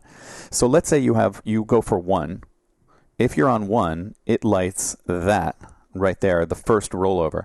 And your goal is to plunge just to that rollover and no more. If you lit 2, which was here, then you would light this rollover, and you would want to plunge to that rollover and then go backwards and no more. If you did 3, you'd want to plunge to this light, and no more. And if you did 4, you'd want to plunge to that light and no more. But the reason the that doesn't make obvious sense. answer Correct. is, You'd say it. like, you want 1 million, and the 4 shot is the only one that you can really fairly reliably do. Exactly. It's not a skill shot because you're always, as long as you understand what's going on here, you always should go to 4, definitively. No question about it, because it's the most reliable full plunge. And even then, sometimes you plunge and it doesn't even go anywhere. It just hits the pops and goes down. But maybe they'll fix that in the layout. But you plunge it and it's going to go in here around 80% of the time. So why wouldn't you do that? It gets even more ridiculous of a skill shot because you see these awards here. You can actually change their value. Not only do you change the position of the flipper, which one you're going for, and the answer is always 4, but let's say you press the right flipper a bunch and it gets to 4, keep on pressing the right flipper, and it's going to cycle which of these 4 awards you will get if you get into that light over there. So and that's one of the things, that's an additional thing that I found very confusing about this is how I'm cycling through it and how I get to, because then I might end up with 100,000 on 4 and right. Why would you want lesser points? That's also crazy. Why would they have options? Not any easier to choose lesser points. So you're always going to want to keep on pressing the flippers until it matches this number 4 and highest value, whatever it might be. And then you plunge and hopefully you get into it, and maybe you don't. If you get into it, by the way, if you do it a few times, if you do it like 3 times, that's also a multi-kill, for example, but nobody's getting a multi-kill that way, but you can. That way. And so that's the Woodbury skill shot. It's super confusing. They have to make that better. I bet they will. Do you think that Lyman just it was on his to-do list and then something came up that day? I believe this was there in version 1 and he just didn't fix it in version 2. Yeah, right. Just too busy, on to the next thing. Right. He didn't know that 10 years later there would be an episode talking about it. It would still be the Woodbury thing. Right. It would still exist, but that's where we're at. ShotX, I think, could be better. We talked about the ShotX before, but one thing about it is it doesn't tell you what it's at unless you go to the info screen and trap up, and nobody's doing that. I'm sure it's going to be on the LCD, and they'll make it simpler that way, and we can get to that later. But now we get to the real, singular, confusing thing of The Walking Dead. Are you ready for it? I'm ready. Rachel? And that is the CDC mode. All right, let's take a deep breath. As is tradition on Pinpals, Rachel, in every episode, I do a deep dive, but for a certain section, I do an especially deep dive for a few minutes, usually in this clarity section, where I talk about something that's ridiculously unclear, and I try my best to explain it, and I get it right, but it's still unclear, and that is this section right now. I recognize that I don't do this with the intention of explaining it to most people. I do it to prove that it is unexplainable, is my point, and this is the section where I encourage you to get out your pillow, if you haven't yet, doze off for 10 minutes or so. But for a select few of you, this is where you will learn how CDC works. And it's ironic, as I said, because the CDC is the most complicated mode in almost all of pinball, next to the least complicated mode, which is the barn. But in order to explain the CDC, I'm going to pull in Escher Lefkoff, one of the best players of all time, and someone who has done a very deep dive here, the level of dive that would impress anybody among the Pinpals listeners. And this is where, as he says, he does, quote, the thing. The thing is pinball speak for executing a strategy that is far more valuable than anything else one can do in the game. So shout out to him. This part all comes from his video he made. You can still find that on YouTube, on his channel, Escher Lefkoff, and he did the research. He gets the credit. So you hit the drop, and the drops targets gets the mode ready, and then you hit the CDC left ramp, and now you're in the CDC ramp mode. There are 3 phases, and this is, again, where you could stop paying attention, Rachel. Just sort of go in other directions if you want, but feel free to try. I dare you to pay attention. I'm going to get it right, but it's going to be impossible. I can do it. All right, 3 phases of this mode. Once you start it, hit the drop, start the left ramp, you're in the mode. Phase 1, build phase. You shoot the left ramp as many times as you can. The more you shoot it, the more the value builds. It builds up in this way I'm describing, but I won't talk about the value. I'll just say shoot the left ramp a bunch, and it builds up the value. It's also true that with every ramp shot you hit, it lights a completely other red arrow somewhere else in the playfield. So you shoot the left ramp as much as you can, and then when you're ready, you shoot one of the red arrows to start phase 2. So elsewhere, there will be red arrows. So left ramp a bunch of times. Now, non-left ramp shots is phase 2. Okay, so you feel like you've started the mode and you've hit the left ramp a couple of times and you feel like, well, I'm really starting to press my luck here and I've got the ball Correct. trapped. Time's running out. So I should go maybe try for whatever this red shot is. You got it. Exactly right. Okay. So now you shoot a red arrow, and you shoot the more red arrows, the better. Here is also a phase where you start to collect value. The more red arrows you hit, the more they're worth. The value of the red arrows has to do with the phase 1, how many times you hit the left ramp. So the point is, press your luck, shoot the left ramp a bunch, and now red arrows are worth money. So collect all your money on the red arrows. That's the value. That's it for phase 2. Any questions on that? No. In phase 2, you don't want to hit the left ramp. So phase 1, left ramp only. Phase 2, not left ramp. As soon as you then hit so you've hit the hit the left ramp a bunch. You hit a red arrow. Now you're in phase 2. As soon as you hit the left ramp, it ends phase 2, and it starts phase 3. So now we're in phase 3 of the mode. Any questions before I jump to phase 3? Are the red arrows, is that timed?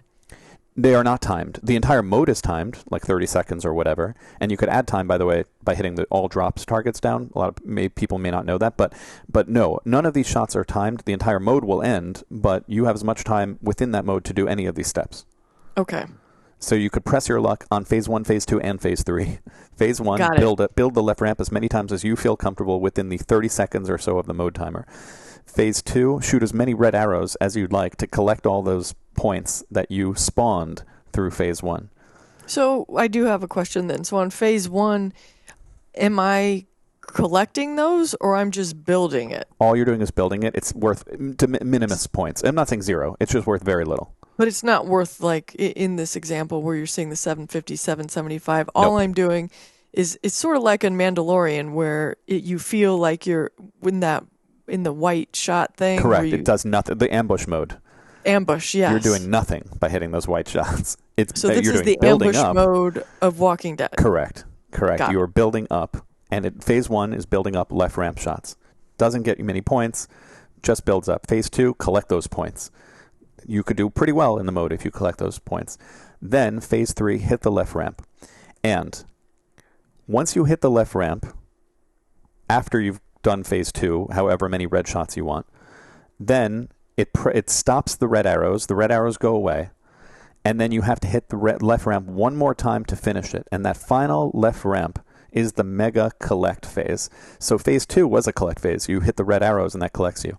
But in phase 3, that's the mega collect phase, where it's worth the total value of all the red arrows you made. So phase 1, build on value on red arrows. Phase 2, get red arrows. Gets you points. Real points. And on the red arrows, they are like there should be 4 maximum, because Okay. one of them is the CDC and the others are the 4 major shots. The barn And shot, once the you riot hit shot, them, the tunnel arena. once you hit them, do they disappear? Correct. And so they will. You have to like hit them all, and then they would relight. Correct. Okay. That is correct. And so then phase 3, you shoot the left ramp to start phase 3, and then you shoot the left ramp again to end the mode. With that final shot as the biggest value shot of the mode, it will equal the total value of all the red arrows you made in phase 2. And that is CDC mode. How are we so far? So now I see why I want to have all of these Walker multipliers, You got because it. phase 3 is a 2-shot phase. And it's the same shot. The first one doesn't really matter that much, but the second one matters like a metric ton. Correct. So imagine a scenario where you've played a lot, built up your walkers exactly as you're saying. You've played CDC, you've hit the left ramp once, it goes through the in lane, move the in lane multiplier to the other side, to the left in lane, let it go through. Sorry, I messed that up. Hit the left ramp to start phase 3. Go through the in-lane multiplier on the right in-lane, and we'll mess that up, and then hit the left ramp again. And if you do that, that would be your mega collect multiplied shot. And that is why the CDC is the most valuable shot in Walking Dead, when played correctly. Wow, that is now I'm excited to try it. Well, what I thought I could do is first show you a little even more that Escher take. Everything I said is accurate. But it is also true, this is where Lyman makes explosive scoring, the pacing of his scoring, where when you play modes, later on, the mode, and you play new modes, the mode you've already played also helps you increase the value of the mode you're playing now. I know that sounds confusing. So let's say you played Barn already, or let's say you played, let's say you've already played Barn, for example, and now you're on a completely other mode. In this game, if you're started that new mode, you're in the Riot mode, shooting Barn adds value to the mode that you're on. So prior modes make future modes more valuable. That you don't have to know the number. You just have to know, not only play CDC the way I said, but let's say you played Barn first and then played CDC the way I said, you would make even more points, in other words. And that's because you would start your base value at a higher number, or the increment would neither. be greater? How it works is, unfortunately, neither. It allows you to build up the mode even more if you make the shot on the mode that you've already played. So let's say you've played Barn and now you're in CDC. You could shoot Barn repeatedly. Remember I said, like, start by hitting the left ramp on CDC in phase 1? What if I told you there's a phase 0 of CDC now? In phase 0, imagine you played Barn already, and now you're on CDC. Forget about phase 1, which was hit the left ramp as many times as you can. First, hit the Barn shot as many times as you can, because that will increase the value of the CDC shot that then you'll hit to build up the value of phase 2, which builds up the value of phase 3. So let's say that I hit that Barn shot a bunch of times before I started CDC. Or have I already started CDC? You have to start CDC, left ramp, so drops, then left ramp, then don't start phase 1. Yeah, this is the high-level billion-point strat that we're getting into now. Everything I said about CDC is true, phase 1, phase 2, phase 3. The problem and the confusion comes, especially, because there's a phase 0 now. Phase 0 is only available to you if you've already played another mode, and you take advantage of phase 0 by starting CDC, but then shooting the left orbit of Barn to build up before you even start phase 1. Will there be anything lit that would indicate only the insert, a big square on Barn, but it doesn't do. But that indicates you've played it already. So really, this is something that you kind of just knowing. Well, I mean, obviously, to even be at this point, you need to know what's up, but right. So you'll just need to remember this. So listen, Pinpals. Yes. Some things to remember. Okay, I got it though. I feel like I could explain this to somebody. Yeah, now we're going to get even more deep Escher stuff here. This is all from Escher, by the way. I don't want to take any credit here. I understand it, but I don't want to take credit. In CDC, you want to start, if you're getting the billion-point strat, you want to play Barn first. Then, as soon as you start the left ramp in CDC, don't shoot another left ramp, because as soon as you do, it starts to spawn red arrows, and then if you were to then hit the Barn shot, you would end phase 1, the build phase, and you would go on to phase 2, and that's not how you get the billion-point strat. So the order has to be play Barn, then play CDC, then shoot the left orbit as many times as you can, then shoot the left ramp as many times as you can, then that spawns red arrows, get the red arrows, then go to the left ramp again, shot multiplier, mega collect. And the thing that really should be said about all this is you have to be a player that can aim for the left orbit and not hit the left ramp. So true. So true. And that's if you do, where the big problem is. If you do all of that, I'm not even going to go through the rest of this. And I'll just say, I'll show you what he does. He then goes through a mathematical formula. Actually, this is from his dad, Adam Lefkoff. The mathematical formula that can be programmed, if you're curious, of how many left orbits versus how many left ramps should you hit for maximal craziness value? Right? And so there's a formula about that. Or you can go to the spreadsheet he made, which is this many Barn shots followed by this many ramp shots. So this is your phase 0. This is your phase 1. So, for example, what he decided is that balancing how much time is in the mode versus the shots you have to make, the right answer is the red boxes. For example, if you make what he would advocate for is make 3 Barn shots, then 3 left ramp shots, and that gets you the best overall value given the time you have left in the mode and how well he plays to make those shots. Crazy, right? Wow. Yes. But with all of that, this is, for example, him making a singular shot worth 384 million points.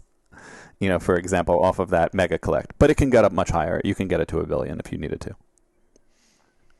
It gets pretty nutty, in other words. Yeah, this is a strategy for the Z-Max, the Eschers, the people who can reliably hit shot after shot after shot after shot. Right. It's why I did not cover it in my strategy section, because it is not a viable strategy for people. Most 99% of people who are watching this. Mortals. It is. I'm only covering it here in the clarity section because it's so unclear, is what I'm saying. It is not, would not tell you that this is a strategy. But I will say, having said all of that, do you know about the Chinese barefoot doctors? Rachel, as an aside. Things I didn't think I'd hear today. I know about Chinese foot binding. Does that count? It doesn't. Then no. Well, can I tell a quick aside of Please. my Chinese barefoot doctor story? I need to hear it. As you know, Rachel, I'm no fan of Chinese dictator Mao Zedong. Sorry to all of you Mao heads out there, But there is an interesting program he pushed forward during the Cultural Revolution that is worth considering here. And you'll see where I'm going in a moment, I promise. I can't wait. Rachel. So Mao, he wanted to promote better healthcare in rural areas, to his credit, but not a good person, just saying. So his plan was to create an army of rural doctors. And it had to be a quick education to create them, right? Like none of the stuff we do in America, 4 years of high school, 4 years of college, 4 years of medical school, 5 years of residency or whatever, that wasn't going to work. So the barefoot doctors, they only graduated from high school, and then they got 3 to 6 months of training. That was it, at a hospital, and that was it. So in 1968, he had this barefoot doctors program. It became integrated into national policy. Officially, it was called like RCMS, the Rural Cooperative Medical Systems. But really, the barefoot doctor title stuck. That's not my title. That's just what they called it, because a lot of the practitioners were from southern farmers, and they would often work in the rice paddies, and you did that barefoot, and then they'd go off and work as doctors. So they called them the barefoot doctors. It wasn't about that they were treating people's feet. They themselves were barefoot. And with that short training, they never learned the why. They just learned the what. If you see a fever and cough, you give this. If you check blood pressure and the number is X, then you do that. And sometimes that's good enough. And so, for example, this, again, they never knew why it worked. They just copied algorithms and said, okay, I'm going to do this when this happens. And they changed life expectancy dramatically in China, actually. It went from 35 to 68 years. Infant mortality went down from like 200 deaths per 1,000 live births to 34, just really dropped. Just a massive success in healthcare that way. Somebody who's watching this will say there's a lot of cons, and I won't disagree with you, by the way, about those cons. But this is not a full 3-hour podcast about the Chinese barefoot doctors. The reason I'm pointing this out is to say, back to pinball, if you want to try the CDC strat in the barefoot doctor approach, without me having explained anything whatsoever, here's what you do. You shoot the drops one time. Then you shoot the barn in the left orbit. That ends. Then you shoot the drops again 2 times. You start the CDC. You shoot the left orbit 3 times. You shoot the left ramp 5 times. Then you shoot all red arrows, but avoid the left ramp. And Riot, by the way, will typically get you 2x playfield while you're doing this. Then you shoot the left ramp. You roll over the in-lane X. You shoot the left ramp again, and then you get your billion points. That's my barefoot doctor approach. So this is what people need to screen grab just to experiment with trying to do this insane strategy that is not for mere mortals.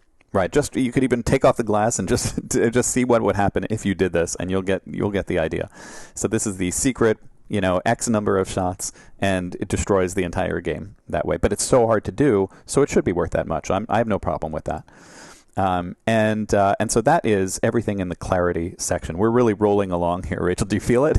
Along? Yes. Okay.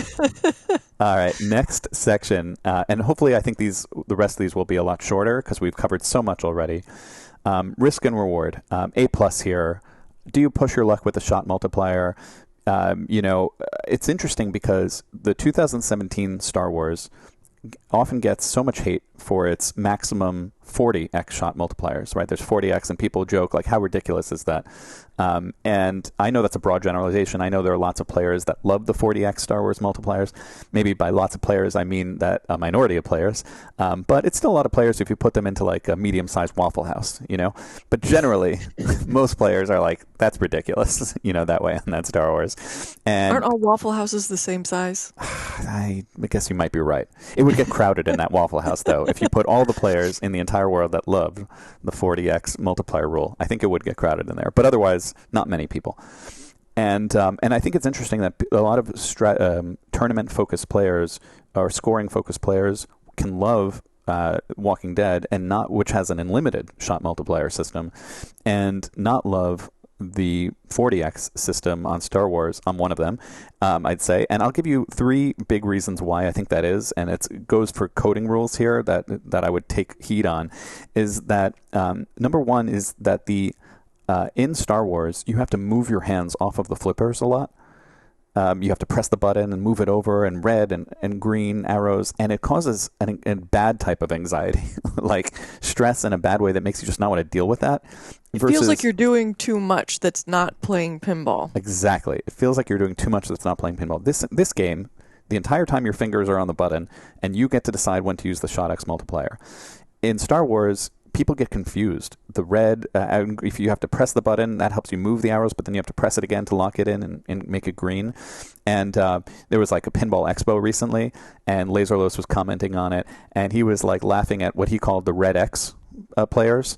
The Red X players are like, you have the Red X, and you forgot to lock it in with the action button, and now your shot multiplier is 1x. It's nothing. And it's only when you lock it in can it be anywhere from 2 to 40x. So, like Red Xers versus Walking Dead, it's just go through the inlane and then hit a shot. That's it. That's number one. Number two is in Star Wars, you're always in shot multiplier situations, whereas in Walking Dead, you build it up, you use it singular time, and that's it. So in Star Wars, you're wrong if you're not always thinking about it in Star Wars. If you want to win at Star Wars in a league night, somebody knows these multipliers, somebody doesn't, you're screwed. Whereas in Walking Dead, there's other things going on in the game, besides that one singular thing. So right now, he's in 1x in Star Wars, or he or she. If you just press the button and where they were green, suddenly those shots would be 2x, even if you didn't do anything else. And it doesn't seem well integrated into the game. No, it's poorly integrated. It's like an extra thing that's on top of pinball. It's like, okay, you're playing a pinball machine, but then now you're also playing a shot multiplier, move around, enable, disable game. Right, exactly right. And then also in Walking Dead, even though the shot multipliers theoretically don't have a ceiling, practically they do. 99% of games don't get to 40x shot multiplier in Walking Dead. You would be winning if you got there anyway, if you're playing that long. They're getting to 3, 4, 5x, practically speaking, and then you use them. Whereas in Star Wars, like, who really could be consistently in 20x multipliers and like have to keep it going? And some people are into that, most people aren't, in my opinion. And I was thinking about this level of detail because there was a request from a reviewer in our Discord for the next Pinball Science Corner. Rachel, as you know, a very important section of our... Exactly. It came with a whole dance. It was a whole thing. It's a real shame. But to cover shot and playful multipliers. And I was thinking about that, but I was recognizing that it's a difficult story to tell because Walking Dead has higher multipliers theoretically than Star Wars does, but Star Wars is the worst multiplier, is a bad multiplier game, and Walking Dead is a great one, in my opinion. At least it's a subjective opinion. It's the right one, but it's a subjective opinion. And so, anyway, it's going to be a difficult story to tell, but I'll think about that as we go along. Anyway, that's my risk and reward, which is A+ on Walking Dead. Yeah, well, I think that the difference between Walking Dead and Star Wars is that your multipliers seem commensurate with the way that you're otherwise performing in the game, whereas Star Wars... that multiplier 40 seems like an arbitrary number to begin with, but you could get up to 40x and be having a total shit game. So like, it just doesn't seem it doesn't seem to go along with the game in any way, in the way that you play it, the way that you achieve it, the way that you use it. Totally out of bounds in all 3 of those. Whereas in Walking Dead, it is well integrated, and it's something that can be used for maximum strategy, like what I've just learned about CDC, but it's also something that Joe Blow can use whenever you're just like, oh, cool, I have a multiplier. Now I got like an extra 1,000,000 points, and that was cool. Exactly right. Risk and reward, he's a master of it, Lyman, so A+ there. Next criteria, fair and balanced. The layout, you could argue, was unfair. We talked about that, pop feeds, all that sort of thing. Not talking about the layout. The code is very fair and balanced. What I mean there is there's nothing you do that ruins another player's game. So it's not like Pirates of the Caribbean or Godfather from JJP. No issue there. Could it or should it have a ball save when it's coming out of the pops? I know they're going to add one. I'm pretty sure they're going to add one right on the next game, and I guess that's a good idea.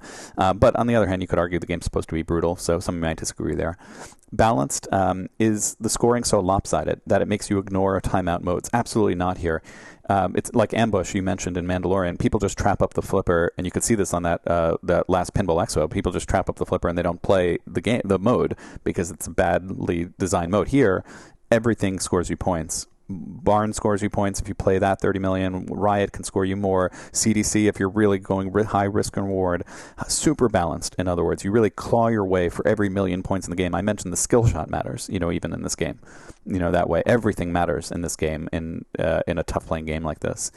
Another thing for balanced I look at is it's so lopsided that you always make the same shot over and over and over again, like Middleorian, just hitting that center shot over and over and over again to get the multi-ball and then another multi-ball. And no, there's a lot of viable different strategies here. You're hitting the drops, you're hitting those shots. You could hitting the arena. It's all over the place. And the game doesn't reward you for nothing. It's not like it gives you a multi-ball after 2 shots. You have to earn everything you do in the game. So I'd say it's super balanced that way. What do you say to that? I think so, and I think you get greater dopamine release whenever you have earned the multi-ball versus when it just is thrown at you. So I think that's one reason why people who know how to play this game and can play this game love this game. 100%. 100%. I feel the same. Innovation, next one. Category. So 2014 was when this game first came out, and 2015 was when Lyman took it over. And this is really the dawn of the side quest. There had been something before, a bit of things before that. Metallica came out a year before, by the way, and that was really the dawn of the side quest with the crank it up, and you get all these items, and that lights crank it up for you for getting enough crosses and chairs and coffins and snakes. But this came out soon afterwards, and number one, it included inserts that let you know near your flippers that to really message to you that you needed zombie kills, and those zombie kills matters. And I'm calling them zombies. They're supposed to call walkers in the show or whatever. I don't care. Anyway, but zombie kills.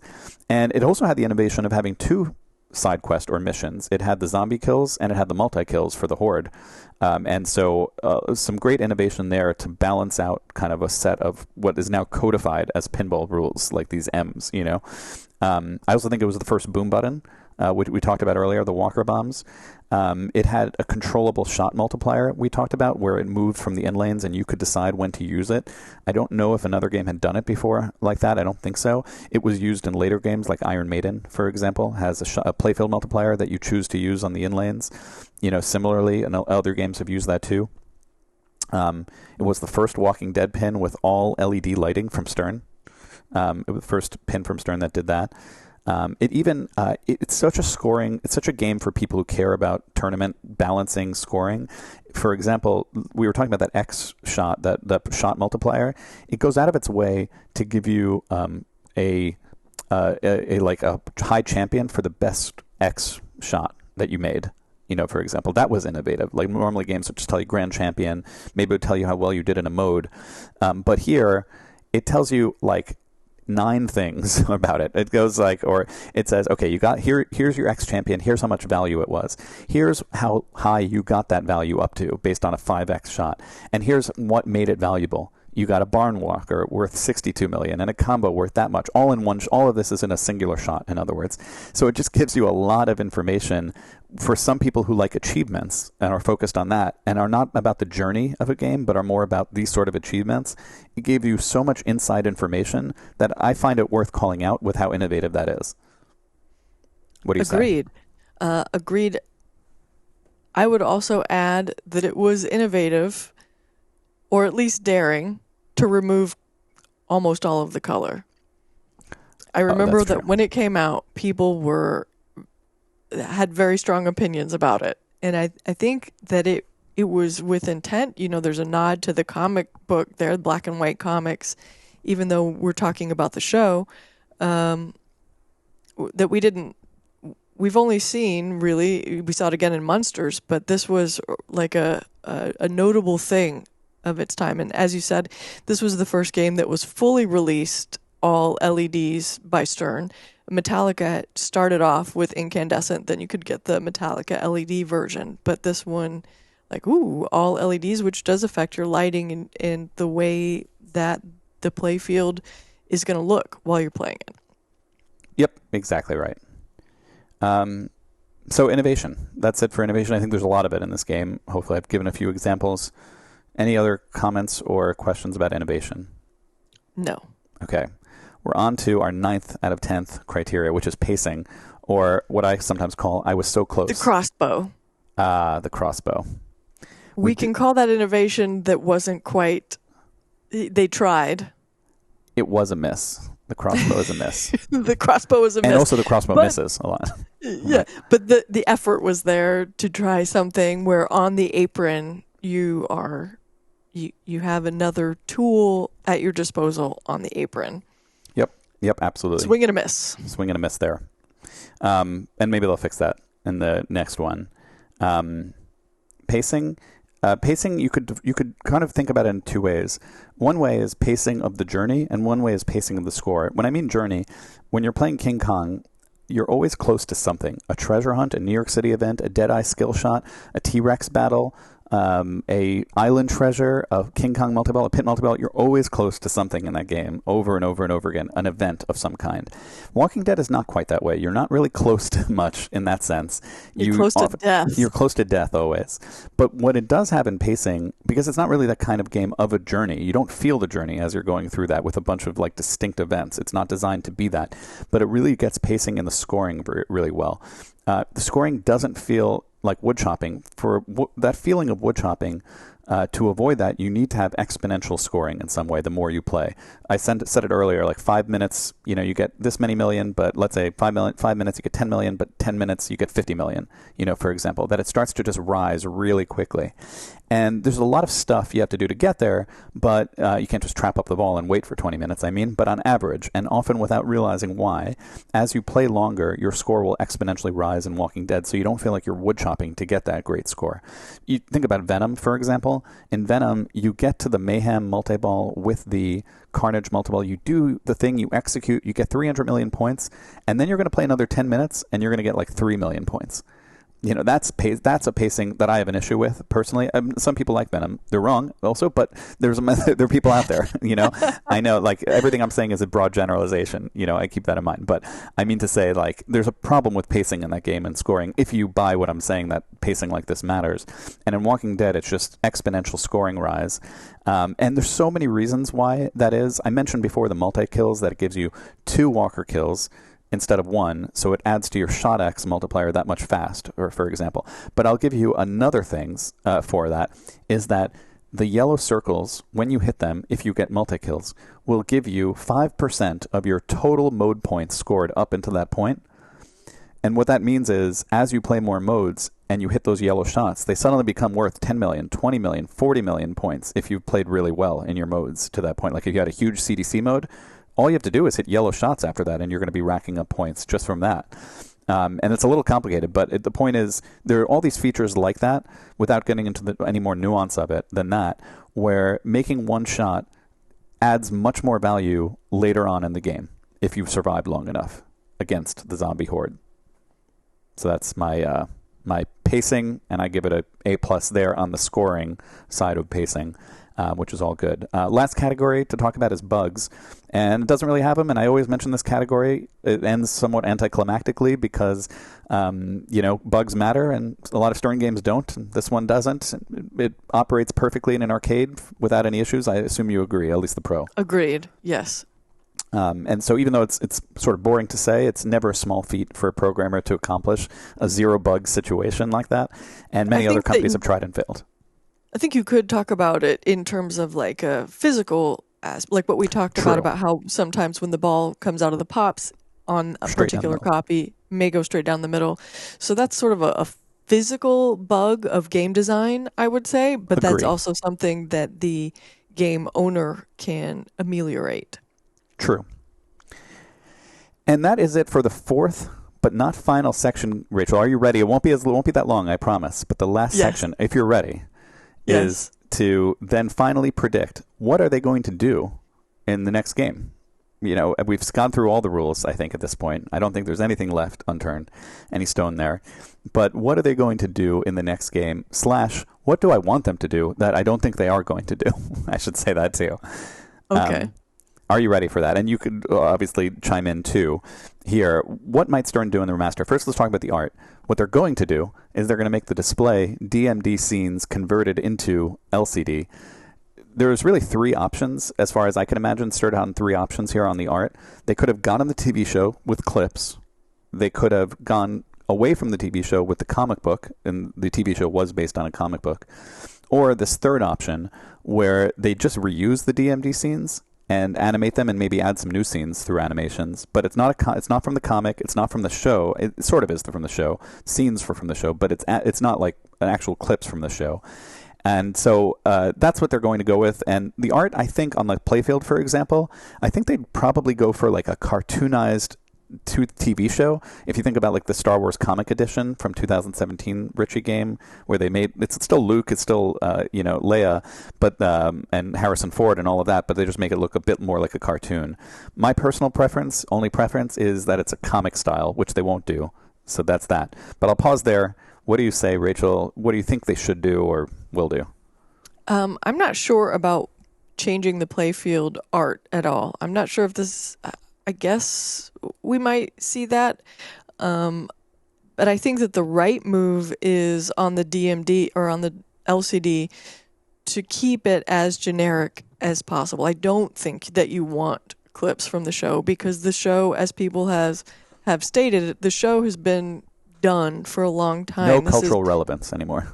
I don't feel that the specifics of the show, there are some things that people remember that are like notable, but I think that we're getting into just new generations of players that didn't watch the show and aren't tied to that, and I don't think that those will have the payoff that they're intended to. I think where this game's strength is, and we've talked about it several times on this episode, it's just that it's a generic zombie killing game with Walking Dead as a backdrop. So I think that you want to keep it somewhat generic with the zombies and just reanimate or animate, make it real cool and gory and gross what they already have on the display.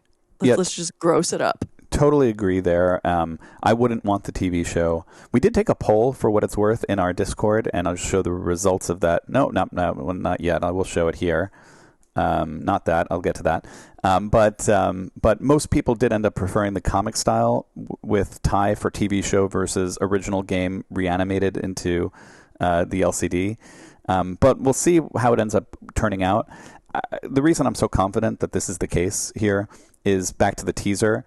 So in the teaser, it shows you this animation where the extra ball shoots through this guy's head, as you'll see like right there. And then the reason I'm showing it is courtesy of Ray Day from many years ago here, and just he's playing it. That's the same as the extra ball animation in the original game, and so you just line it up. And by the way, shout out to our regular listener Gutter Ghoul for pointing that out. And I know it's not loading here, but you get the idea. There it is. And I think it's important to keep this color palette, this very limited color palette. And I think if you're going to redo any of the art, I don't think you want to go black and white. I think you want to do black, white, kind of some browns and grays with yellow and red. Yellow and red are visceral colors. We are biologically attracted to these sorts of colors because in nature, if you see this means like food, death, just these very strong, very like small part of your brain is attracted to these. And I think that's what this game is geared towards. Right. It's sort of gross in the right way. Yes. Yep. I agree. And so that's our art thing and prediction there. Anything else you want to say on the art, Rachel? Nope. Okay. Hardware. What might Stern do in the remaster? So they're going to improve the magnet design on the prison and the well walker.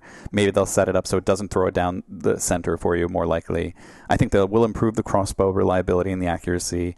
Prison door often had a problem with registration with the zombie head in there. I don't know if you've had that problem, Rachel. I have not. Yeah, I don't think not at the bat, but so it's not as bad. I've experienced it elsewhere. Sometimes the bicycle girl ramp isn't so smooth on the premium. I mean, because it lifts up on that ramp and it can cause like an edge that makes it hard to hit the ramp reliably. I think they could fix the skill shot plunge so that it more likely goes up into the top lanes. That's not easy to do, but I bet they're going to do that. I bet they're going to have a reliable feed from the pop area in the way that you described earlier. I'll tell you my wishes. What I don't think they're going to do, but I want them to do. One would be a walker counter on it. Think about TNA, Rick and Morty. So right now, Walking Dead has all these inserts with all these numbers. I want something like this, or something like this, a walker counter that tells me it matters, and I don't have to do math to add it up. And you could use that counter for so many things. You could use it for walker kills, for example, but you could also flash it every time you get walker kills and get a shot multiplier. It could tell you very quickly what your shot multiplier is at, for example. It could tell you how many shots left are on the well walker for multiball every time you hit the well walker, and it could flash a number on it. So you could use it so much. I think Stern should lovingly borrow some ideas from the competition. When JJP went to LCDs with Wizard of Oz, Stern followed with Aerosmith and Batman 66, and Spooky has done this counter now in TNA. It's done it in Rick and Morty. I think it's a really useful idea for games, especially where there's a counter going on. So that's my wish. That won't be done, I think. But what do you say to that? I also do not think it will be done, and I think it's a good idea because it very quickly will say like, oh, I have 22 walkers, and not like adding up how many walkers I have. Right. And so with that, let's get to the software to end this. There's a lot there. I'm going to tell you what I think they're going to do, and then I'm going to tell you what I want them to do. So they're going to probably put a magnet ball save from the prison when the magnet catches it and if it shoots it straight down the middle. And they're probably going to code an outlane ball save. So, for example, they did that on Metallica. The original Metallica didn't have that. The new Metallica does have that. If you hit the inline drop targets on the grave marker, it gives you an outlane ball save. And I figure they're going to do the same for Walking Dead. Probably thematically, you might do it with the first aid drops when it's lit on first aid, because first aid is ball save. But you're already using those drops for the walker bombs, so I don't know. You might do it on the Woodbury skill shot. Maybe they're going to redo the Woodbury skill shot, which also has a right spinner on the premium. And so you might do a number of spins or Woodbury skill shot, something like in Iron Maiden where the left lower spinner gets your revive. I bet they're going to do something. This is what I really think they're going to do. Either the Woodbury skill shot or right spinner gets you an outline ball save. That's my prediction. What do you say to that? I think that would be amazing. I think that like on Metallica Remastered, whenever the snake would spit the ball straight down the middle, that still was happening with the new code from Metallica Remastered. We were fortunate enough to have some friends in the department that handles those sorts of things there, and were able to request, hey, could you please put in a snake ball save? So I think that it's going to be possible that that, as far as I know, is the reason that ball save exists now. I think maybe our friends will also be listening now. And I'm sure that they are already well aware of the importance of some of those ball saves. Depending on how you feel about the brutality, whether you're pro or con brutality in this, maybe code that in for us. Yeah, and I think the general. Yeah, I think the general, by and large, it seems that the market wants a less brutal game. So I think that's where they're going. I think people don't want to feel like they suck at pinball, which I get. I sometimes like to feel like I suck at pinball, so I like the brutality.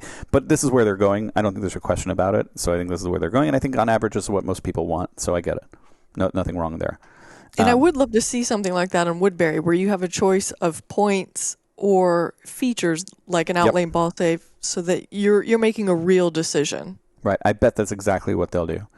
The multi-kill perks, what I mean there is there are these 6 weapons, and there's no meaning to getting one weapon over the other. The crossbow versus the gun versus, not the crowbar or whatever it is. And I bet you they're going to add some sort of perk to each multi-kill.